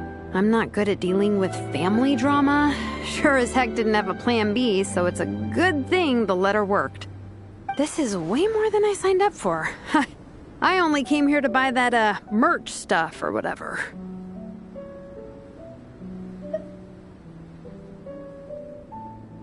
No, you think? I don't know. Seeing how Minnie's parents were acting, it just reminded me of a similar situation from a while back. Sometimes someone can love their idea of another person so much that they'll try to mold them to fit that mental image. But if love is starting to restrict your freedom, it's time to get out. Anyway, Minnie's parents aren't nearly that extreme. Let's go get ready. Tomorrow is race day and we have to deliver results.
So this is the other Durin, huh?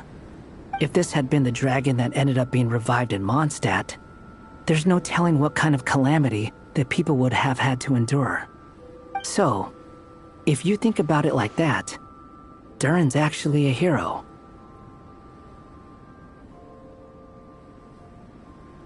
No, I'm just a little envious, that's all. Not everyone gets a chance to be a hero. Actually, most of the credit belongs to Albedo. Then again, barely anyone even remembers you at this point. So I guess there's not much left to envy. Ah, so you three still remember Durin. Looks like the memory loss hasn't spread to close friends. Yet. I guess that means my memory of you must still be complete as well. Albedo. You're finally here! Oh, boy, do we have a whole pile of questions for you! Oh, you're here too. I think I've pieced together some of what happened to him. But what's your take on things?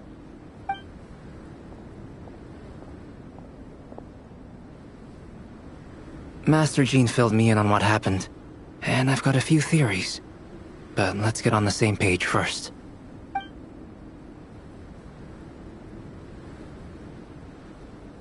Well, physically, he's doing fine. His body is holding the abyssal power at bay. And there's nothing whatsoever to indicate any risk of collapse. So, from an alchemy point of view, there's nothing wrong with him? The issue isn't so much that the abyssal power within him has gotten out of control. It's that the connection between his will and body is fading. If he ends up losing his conscious will, his body will fall back on its biological instincts. And that's when the abyssal power within it will take over. This book mentioned a witches' gathering.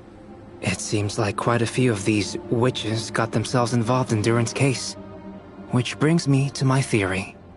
Bringing Fairy Tale Durin into this world to replace the Durin on Dragonspine means using one Durin's fate to overwrite the others.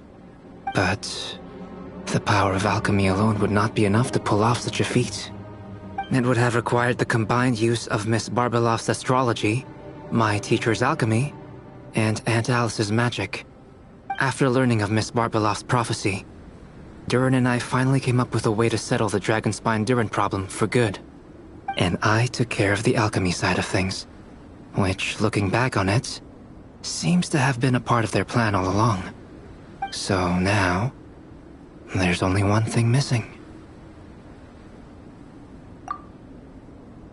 As for the fate theory our friend in the hat just mentioned, I still can't figure out how any kind of magic could possibly influence the fate of Tevat. But I'm certain that the answer lies within this book. So, the reason Alice had us complete this book was to make that magic possible? A form of magic powerful enough to rewrite fate itself. Well, we've no time to lose. I just need to take a look at the book. The next part of the story most likely relates to me. So the memory that unlocks it must be connected to me too. Huh? The giant tree was home to a broken branch, the shape of its splintered arm aligning perfectly with the branch that had burst forth from the castle walls. Join yourself to that broken bough, for there you may take root at last, and henceforth bask in the sun and rain of the world beyond the castle. But first, fetch the stickiest clay and let it bind the scar of the break. I see.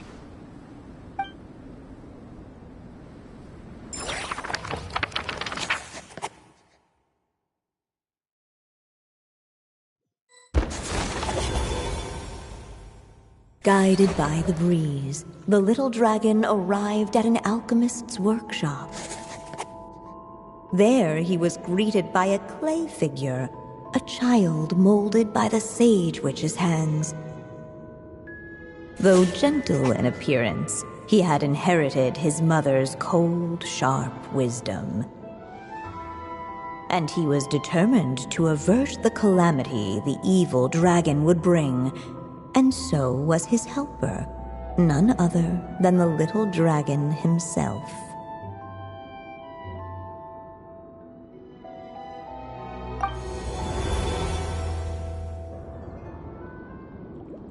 What is this place? It looks like it's modeled after an alchemist's workshop. Or rather, a cliched stereotype of one. Albedo? Hold on. Why do I look like this? Oh, yeah! We forgot to tell you. Basically, the characters in the story are reflections of how Durin sees them. At least you're still human-shaped? Well, since Cat Guy has taken on a different appearance too, that must mean the two of us are both characters in the story. But you, Paimon, and Durin haven't changed at all. You must be special figures in some way. I'd like to know more about that too. But seeing as none of them can explain it, let's just concentrate on moving the plot forward.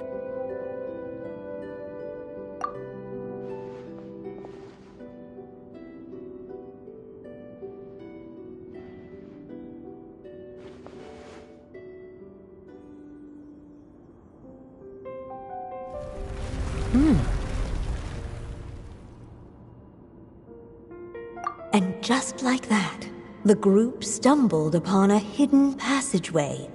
Intricately crafted, it seemed to lead them towards another exciting chapter of the tale. Come on! What are we waiting for?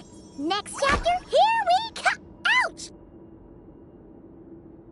But this was a chapter that had not yet been written. Ahead of them was a storyless void, and they could go no further.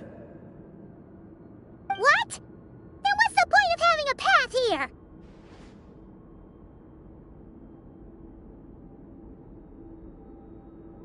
Sounds like a pretty bad habit for a writer.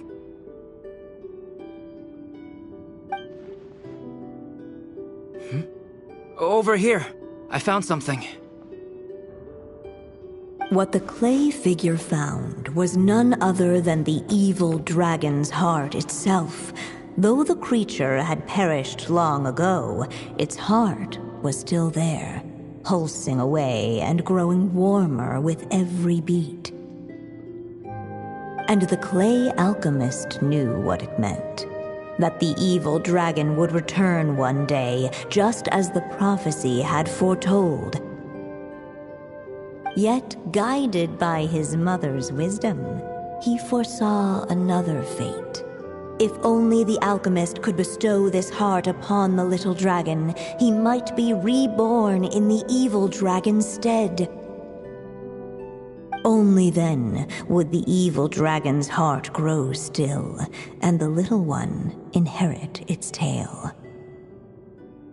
Sounds like this chapter's about Albedo bringing me to life?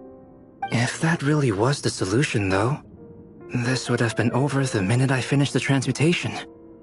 So why is Durin still being forgotten? There has to be some other reason.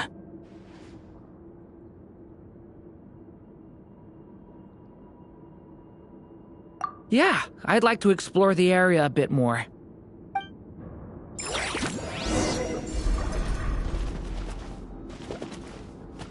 Unless the little dragon kept moving, eventually he would be forgotten.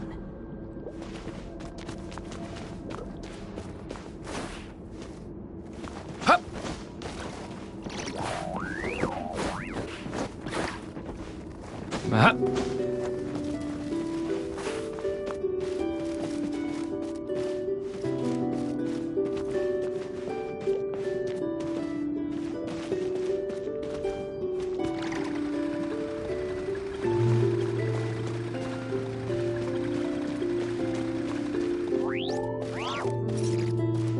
Ahead of them was a storyless void, and they could go no further.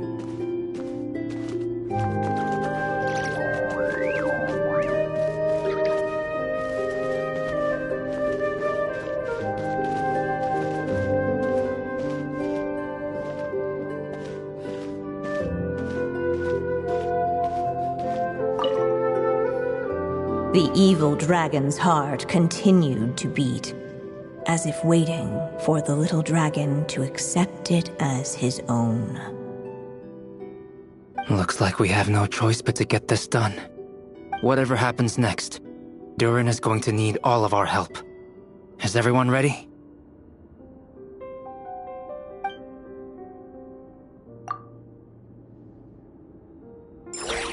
What the clay figure found was none other than the evil dragon's heart itself. Though the creature had perished long ago, its heart was still there, pulsing away and growing warmer with every beat. And the clay alchemist knew what it meant.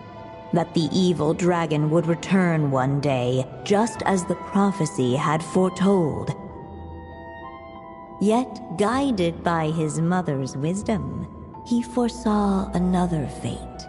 If only the alchemist could bestow this heart upon the little dragon, he might be reborn in the evil dragon's stead. Only then would the evil dragon's heart grow still, and the little one inherit its tale. At last, the little dragon accepted the evil dragon's heart, and a new life came into being.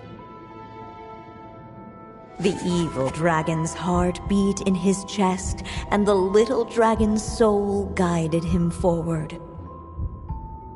Thus did the prophecy hold true, even as fate had been rewritten, and so was the little dragon born anew.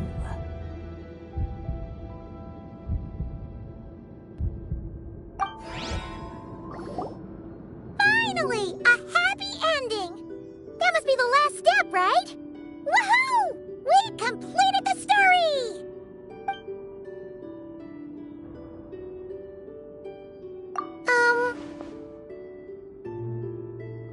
Born anew, the little dragon set off once more, his story far from over. Huh? So, that wasn't the end? What comes next might be the most crucial part of all. The real last step. If fate really is as devious as they say, then I say, show us what you've got. Wow!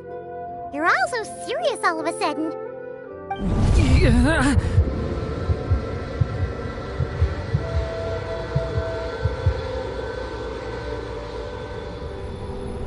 Durin, are you alright?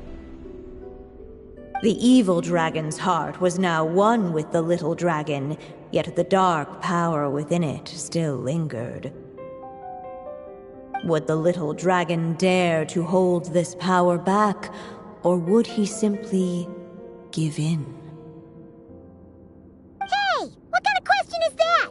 Of course he's gonna control it! What choice does he have? Time is running out. So, would the little dragon dare to hold this power back?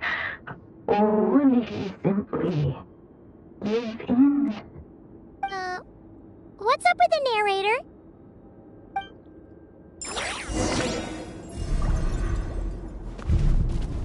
Would he dare to hold this power back? Or would he simply give in? The little dragon and his companions blank. Blank again. Huh? What's going on? Are we running out of ink? Once the ink runs out, is that the end of the story? I had a feeling this would happen. What's happening to the others? Now that the story's ink was spent, all that lay ahead were blank pages.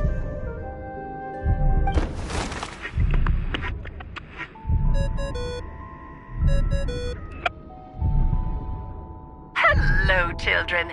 If you're hearing this recording, it's because you've reached a certain ending. You may have noticed that little Durin's experiences have been written into the pages of this book. Well, you should know that in the same way, its ending will also be written onto him.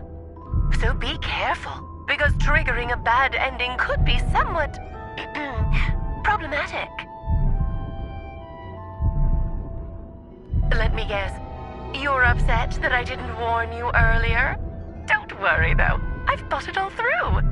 I built a very special feature into this book, just for you, the witnesses of this tale. So, go ahead, see if you can turn back the pages. If you're not happy with the ending you've reached, just flip back a few pages and let the tale unfold once more. Pretty incredible, huh? That's the power of magic.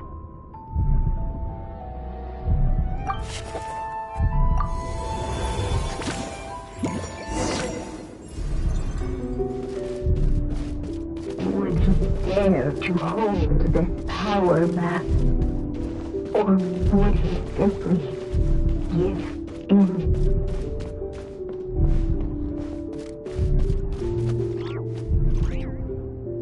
Returning to the castle.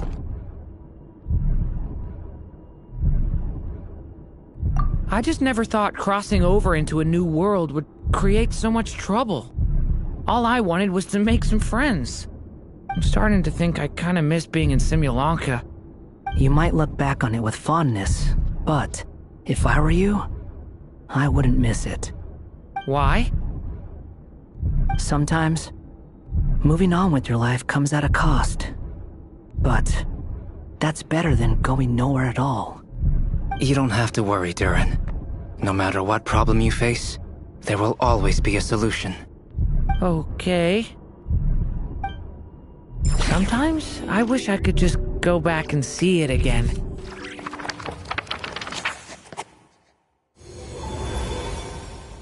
As the little dragon slipped back inside the castle's walls, the clamor of the outside world fell away. There was no danger here, no problems for the little dragon to resolve.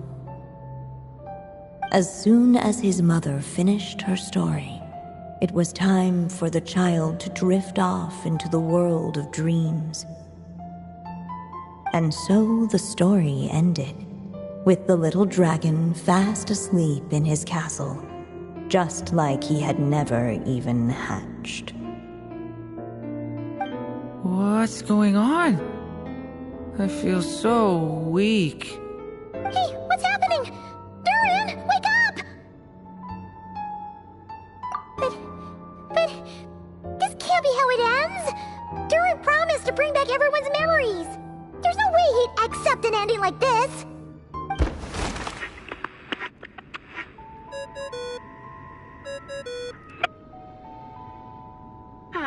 Looks like you've discovered another possible ending.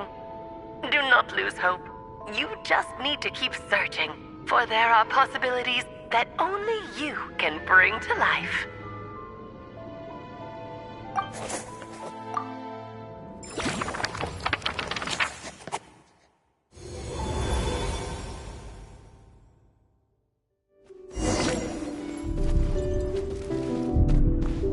Would he dare to hold this power map?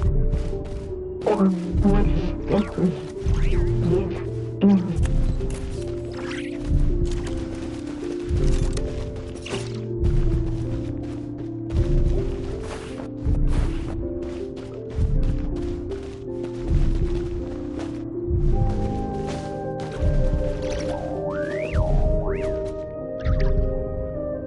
Would he dare to hold this power map?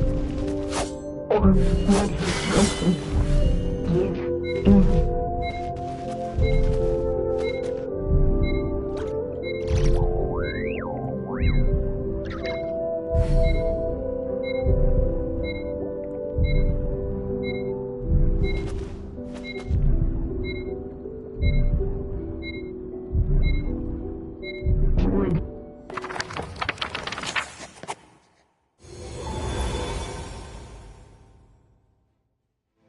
The little dragon was at an impasse, and the dark power within him surged like a tide.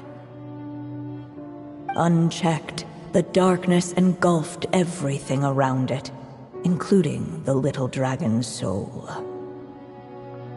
The little dragon's story faded into nothingness, and in the world beyond the castle, only the evil dragon's tale endured. Is this me? And so the story ended, with the little dragon fading from sight, leaving nothing but the evil dragon's shadow in his place. Oh no! That means Durin... What do we do now?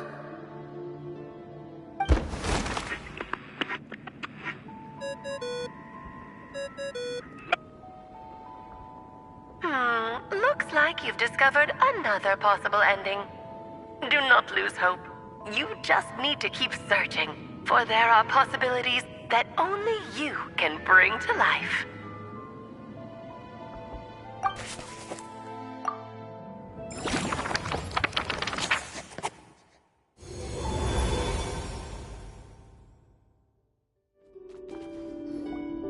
What's going on here? Why isn't the story letting Durin just suppress the abyssal power? It keeps getting stuck.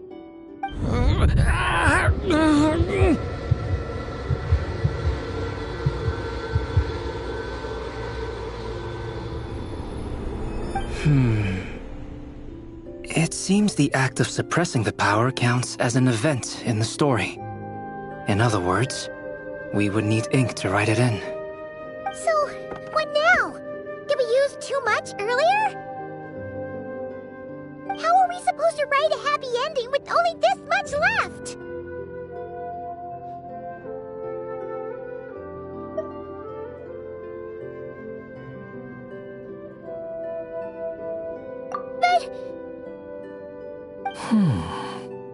Well, this is Durin's story. As long as he's alive and well, why should it end? If there really is such a direct correlation between the story and his fate, I may have a potential hypothesis. Durin was, and still is in essence, a storybook character, written into being by M. From the moment he was born, he has always dwelt within her story. And I suspect that has remained the case, even after his arrival in Tevat. Reviving Durin in the evil dragon's place was an act of grafting this Durin story onto the latter's fate. In essence, that is how his fate was rewritten. But there is a fundamental difference between a being's story and its fate. As Miss Barbeloth reminded us, the fate of every living being in Tevat has been woven into the fabric of time. Its most natural path, therefore, is to proceed along its given track. But Durin's story, on the other hand...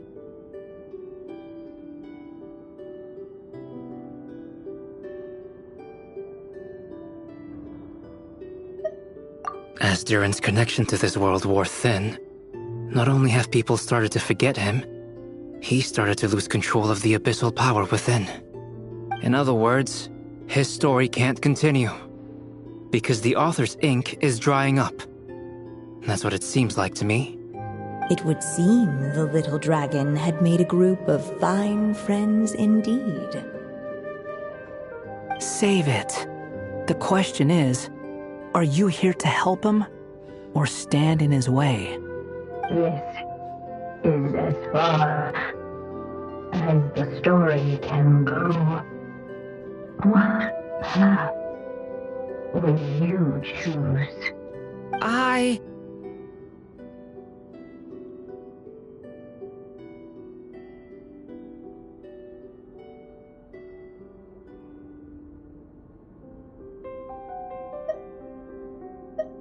I suppose the final decision is up to me. It's hard to believe I never actually left my mother's story. If that's true, I'd like to go there and see for myself. By there, I take it you mean the blank pages of the unwritten chapter ahead? But we still don't even know how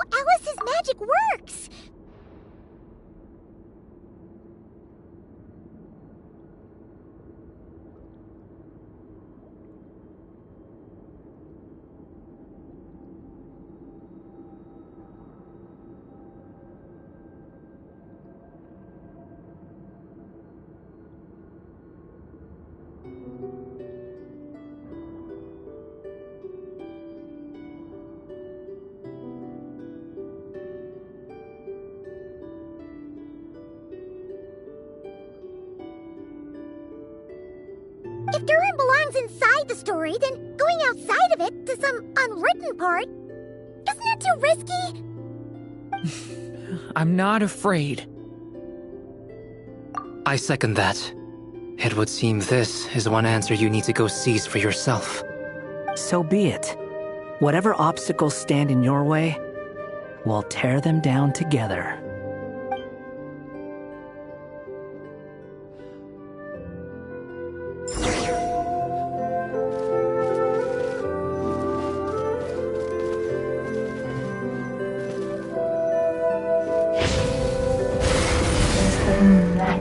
Invisible wall. It was as if the little dragon would sail the uncrossable edge of existence itself. And all of a sudden, it began to fracture, as if struck by some transcendent will.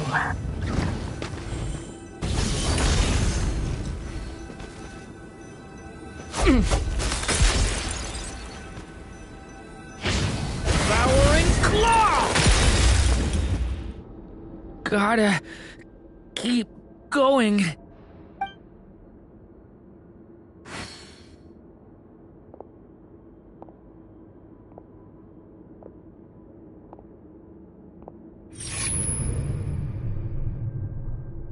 Ahead lies only a stormless void. My consciousness is slipping away. Keep going, Durin. A pure soul is your essence, not an empty void. I feel so weak. Stand tall, Durin. You are not some amorphous idea. The body I made for you is flesh and bone. Am I truly alive? Yes, Durin, but you must keep going. You're as alive and real as I am.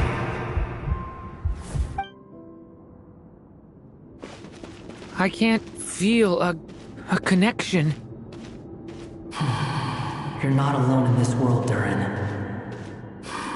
At the very least, you have me. I can't remember anything. Who am I? Your name is Durin, and there are many who still remember it. My name is Durin. You're taking too long. Come on, Durin, run! In this world, fate waits for no one. Wait! Where am I meant to go? What am I supposed to do? Go make your wish come true, Durin. My wish?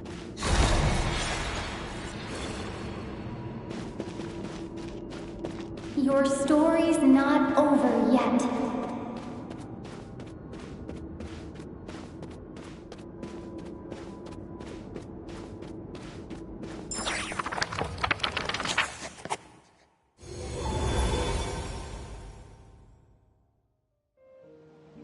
Silence, huh? Have you nothing to say about my proposal? Let me get this straight. You want to graft your story onto this unfinished thread of fate, and in doing so, not only rewrite that fate, but allow the story to live on. Quite the brilliant idea. Still, the story's survival depends entirely on whether the author keeps writing. Exactly. And the moment foretold by the prophecy is still centuries away. I see. I thought my own ignorance might be the problem. That I'd asked more of the noble science of alchemy than it could ever deliver. Or that I had failed to discern the heavenly signs and grasp the secret truth underlying the prophecy. Little did I imagine that time itself would prove to be the greatest hurdle of all. Well, my friend, this has been a most intriguing experiment. And from an academic perspective, at least, I don't think it was a bad proposal. Someday, the prophecy will come to pass. So remember, my friend, much like the stars themselves, there will always be something that transcends the test of time. Thank you, everyone. You've helped me so much already. But, Alice, I still have one final favor to ask of you. Will you lend me your magic one last time, just enough for me to keep his story alive until the prophecy is fulfilled? You mean you want me to extend your lifespan? No, not in that sense. As Rheindotter once told me, the laws governing life and death are among the most unyielding in this world. I'm well aware of that. Whether it lasts a day or an age, the span of one's life is determined by fate alone. If I tried to breach that law by force, I'm afraid I would lose what makes me human. This is not a path I want to go down. If I am to die, then I shall die a human. So what is it that you want me to do? I would like you to send this pen of mine into the future. I see. Then perhaps there really is a way I can help. I could create a kind of story magic to take over the writing once you're gone. Oh, but for it to work, you would need to provide enough of your own words for it to learn from. How much? Oh, an immense amount. So much, in fact, that you would have to spend the rest of your life writing, and even then, I'm sorry to say, it would not last forever. No matter how much you write, there is a limit to the number of words you can leave behind, but the world itself will never stop changing. Someday, perhaps, even your entire corpus will not be enough for the magic to continue describing this world. And when that happens, the story will end. Still, it's worth a try.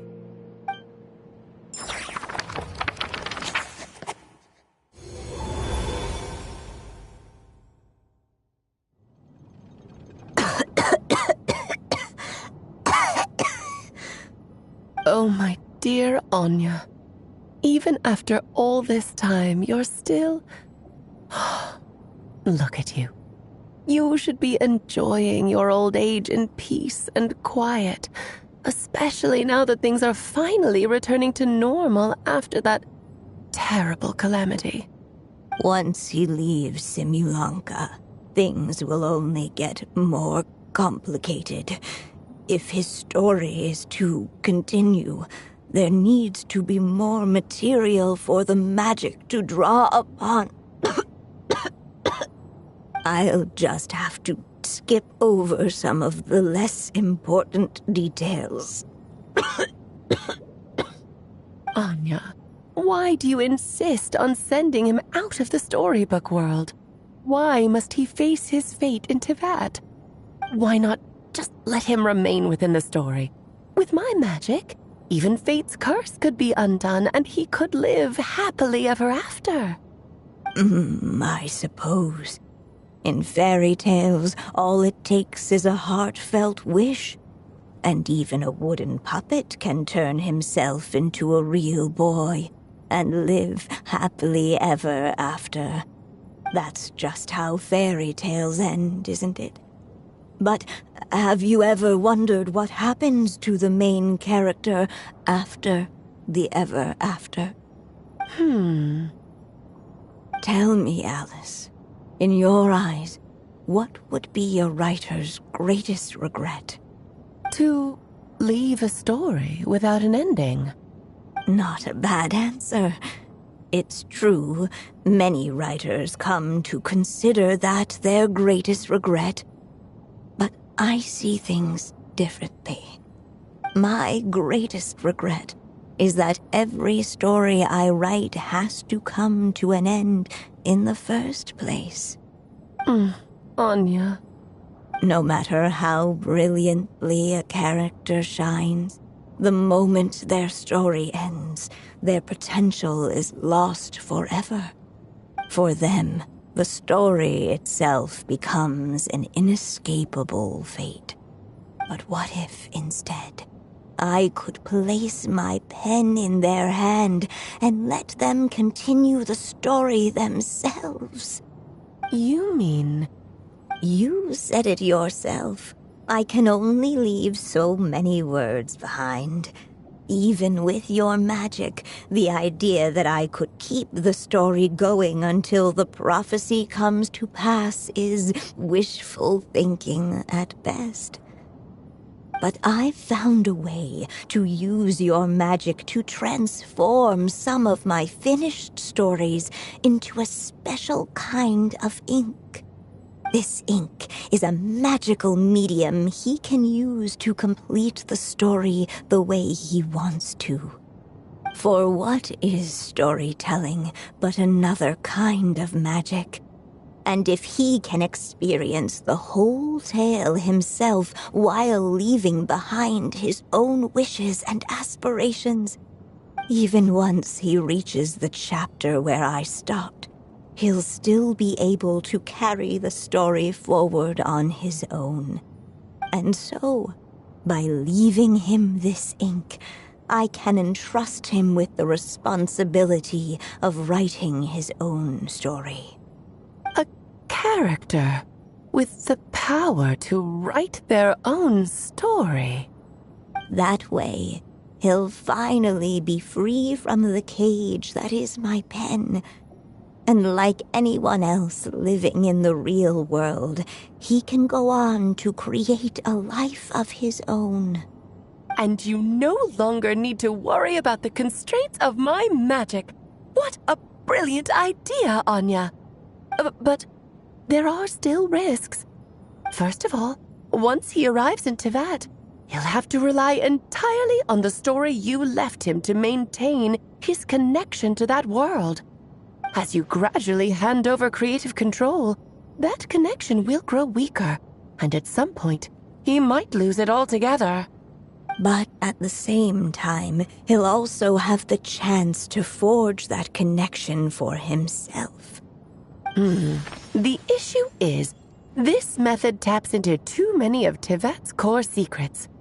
Any overt hints you try to leave will be erased in no time.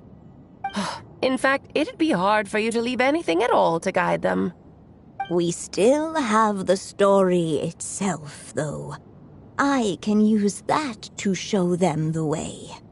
It's entirely possible he burns through all your ink, never reaches the chapter you had in mind, and gets stuck, roaming the chapters of his past. But despite all that, I still believe in what this child can become. His hopes and wishes can be his ink, so he won't be trapped by mine running dry. Oh, what the writer you are, Anya. Your imagination never ceases to amaze. And you do know how much I love a happy ending. You shall have my help, my dear. Thank you, my friend. Well then, my child. Do you understand what you must do? Yes, I think I do. It's my turn to keep this story alive. Then what's holding you back? What will become of you after I take up this pen? I will fade away. There will no longer be a reason for me to go on existing. My child, or your mother, I should say, passed away long ago. The voice you're hearing is nothing but a magical echo that has now fulfilled its purpose. You needn't feel so reluctant to let me go. I know my mother died long ago. It's just, when you lose your mom too soon, it's hard to tear yourself away from the stories she used to read. I guess it's a silly way of pretending she's still here, by your side. Durin.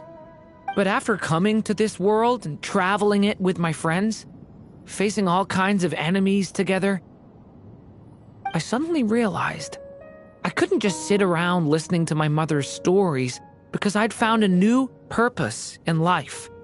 Maybe this is just what growing up feels like. With all my new friends waiting, it's time I finally set aside my mother's storybook. I'm ready to grow up now, Mom.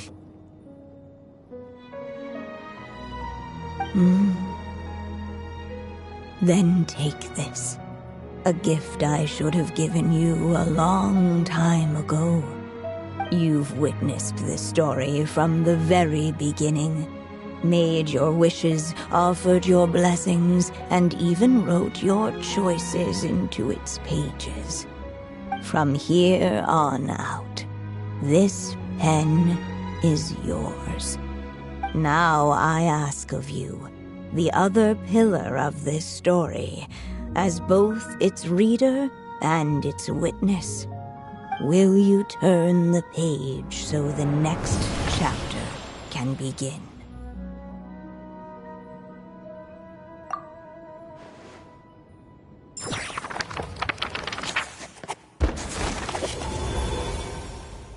Suddenly, and without warning, the powers of darkness struck. The question was, could the little dragon prevail? Alas, it was here that the story witch's tale had to end. But Durin's tale, on the other hand, had only just begun. Stepping into his mother's memories, he picked up her pen. And so the story that was ending began anew. He had made up his mind to challenge the fate that barred the way ahead.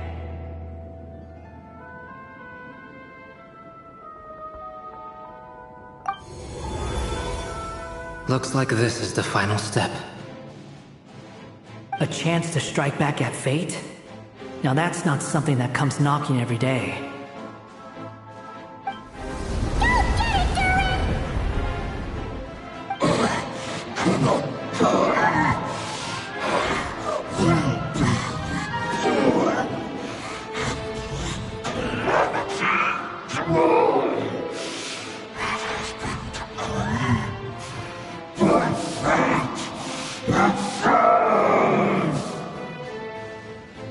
No, that fate no longer defines me.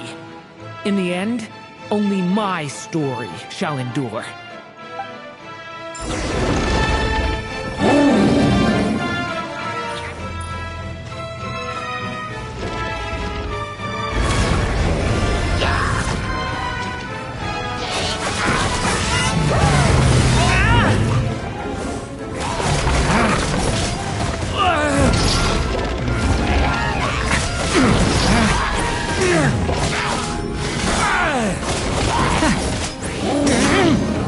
Observe!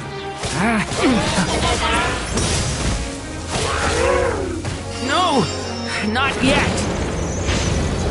Thunder!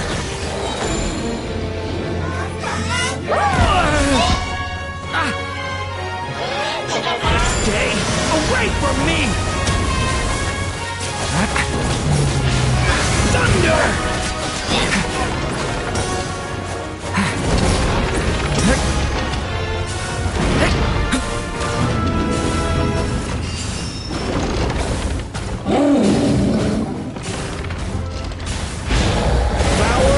I'm dodging this one. Here, I'll help lift you up.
Sure!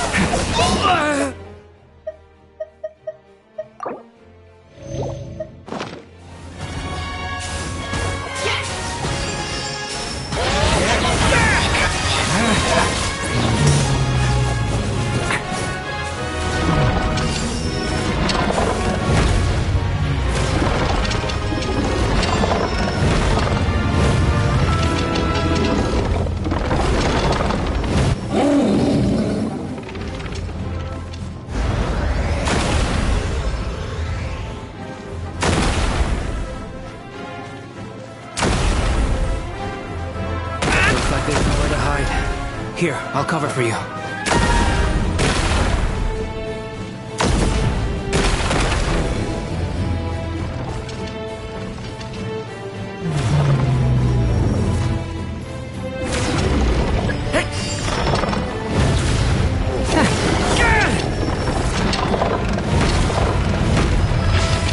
This time, the light prevails!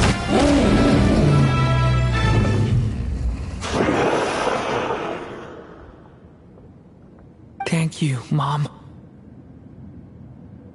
And so it was that Durin defeated the darkness and rewrote his fate. But his story is far from over.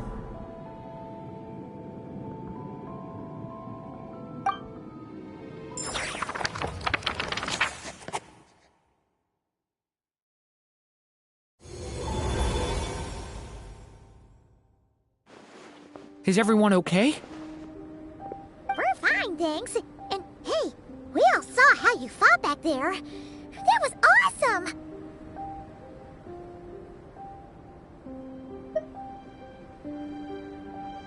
I have to admit, I do feel like something in me has changed.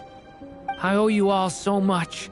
Without your help, I don't know if I could have ever made it this far. Just a shame I could only help out from the sidelines. Like I said before, it's not every day that you get to put fate in its place. Well, I'm sure you'll hear it someday. Hear what? The chance to strike back at fate knocking at your door. Yeah, maybe someday. Allow me to just check one thing.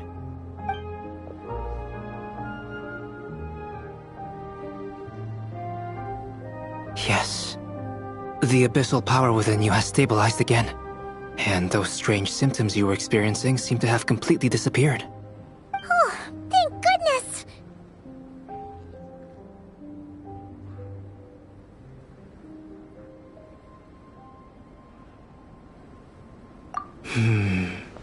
I wonder what it means, though.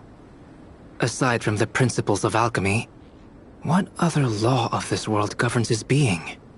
Look, it all turned out fine, so just leave it at that. Now that this one's out of danger, it's time for me to get out of here. You're leaving so soon? Well, don't humans usually throw a party after something like this? A party? Do I look like that kind of guy?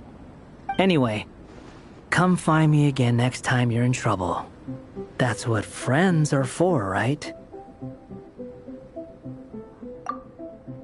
In a way, though, he is right.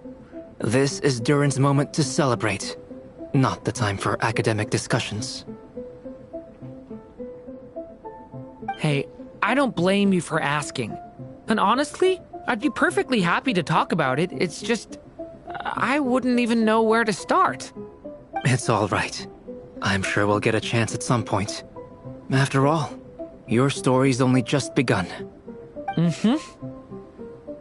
All right then. Traveler and Paimon, we'll part ways here. Given the extraordinary nature of the things we witnessed today, I need to make sure it's all recorded properly. Okay, see ya! So, it's party time next! Huh?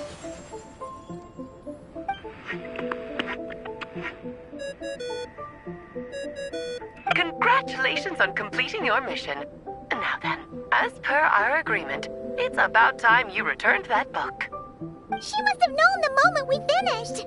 Just like she said she would. I've heard dressing appropriately is a must for socializing.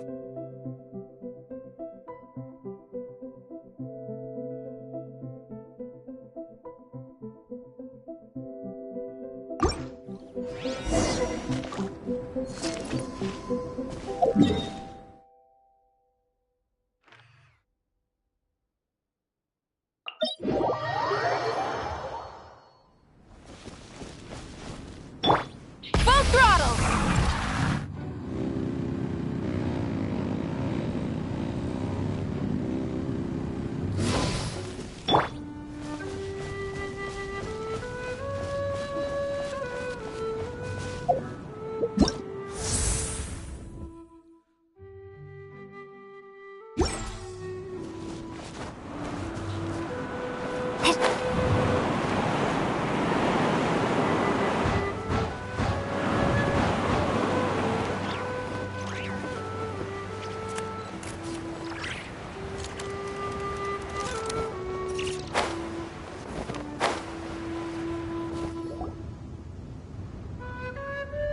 Oh, my writer and witness. It's been quite the journey, hasn't it? You had special plans for the Traveler from the start, didn't you? But of course, that goes without saying. For a story to live on, it needs both a writer and a reader. Only then can my magic take effect.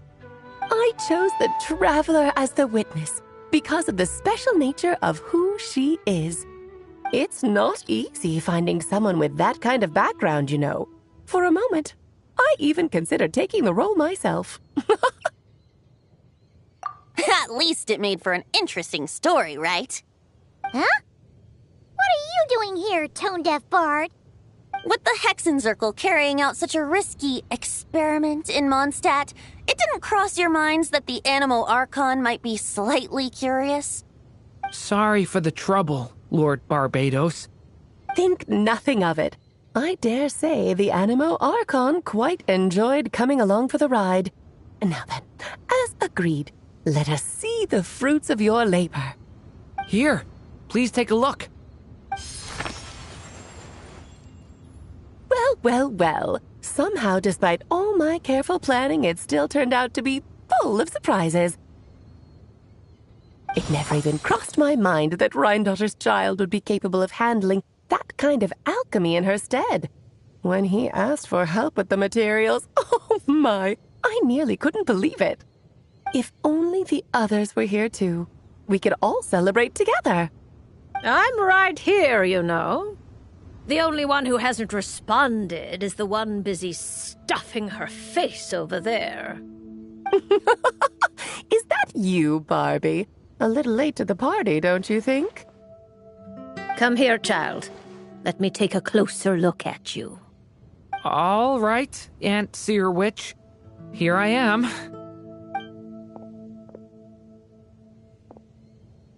Just as I thought. This child's fate does not appear among the stars. Anya has accomplished what almost no one before her could. What does that mean? Child, all you need to know is that you're very lucky indeed. Oh.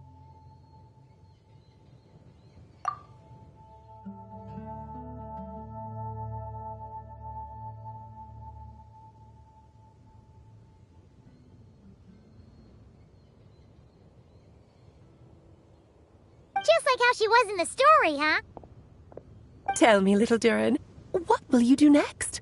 I, for one, cannot wait to see how your story unfolds. Well, there's so much I want to do. I'm not even sure where to begin. How about settling your most recent regret?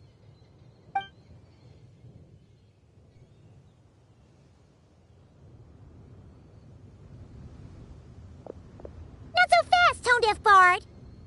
What exactly did you just tell Durin to do? To make a long overdue wish come true. Thank you once again, Alice. How much time do you have left? I believe these should be my final moments. Just enough time to say goodbye to my dearest friend. This feels like having to say our final goodbyes all over again. I don't like it. Not one bit. I don't know how to respond to that. Strange. You were always such a cheerful figure in my stories. I even dubbed you the Merry Witch, you know. Oh, please. You know full well it was your stories that first taught me what true pain and sadness felt like. Aside from saying goodbye to me, shouldn't you also leave a few words for the child? Since the book will be his to continue, why don't you write him a little parting note? There's no need. His mother already did that long, long ago. All that remains is for me to convey it on her behalf.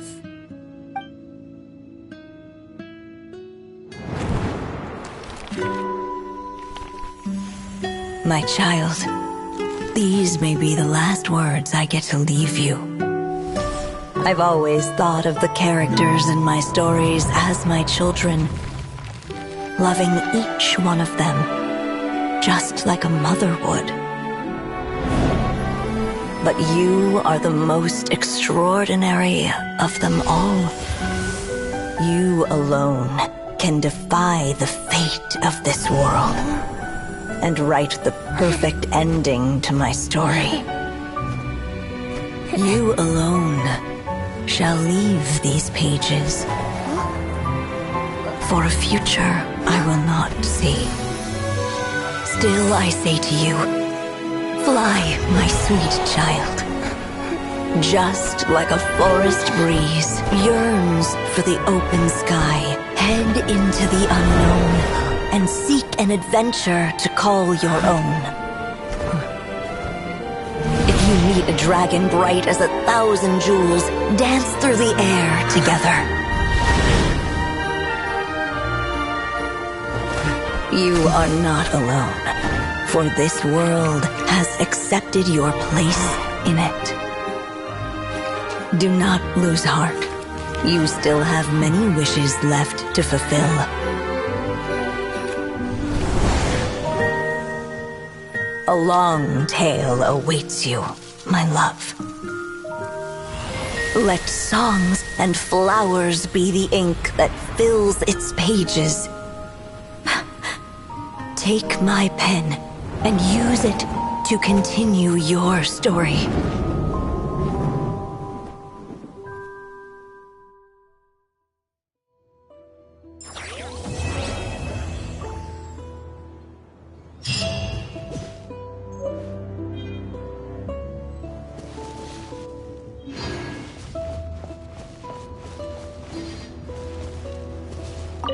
And so they flew together, Durin and Dvalin, over the skies of Mondstadt.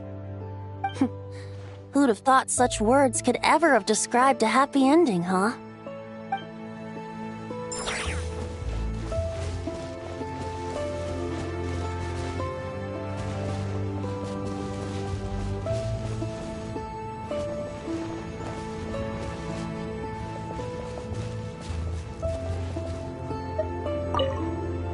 There you go! Your very own copy of the book. We wouldn't want one of the story's key witnesses to leave empty-handed now, would we? Of course, this copy isn't magical in the same way, but rest assured, all the twists and turns are still there.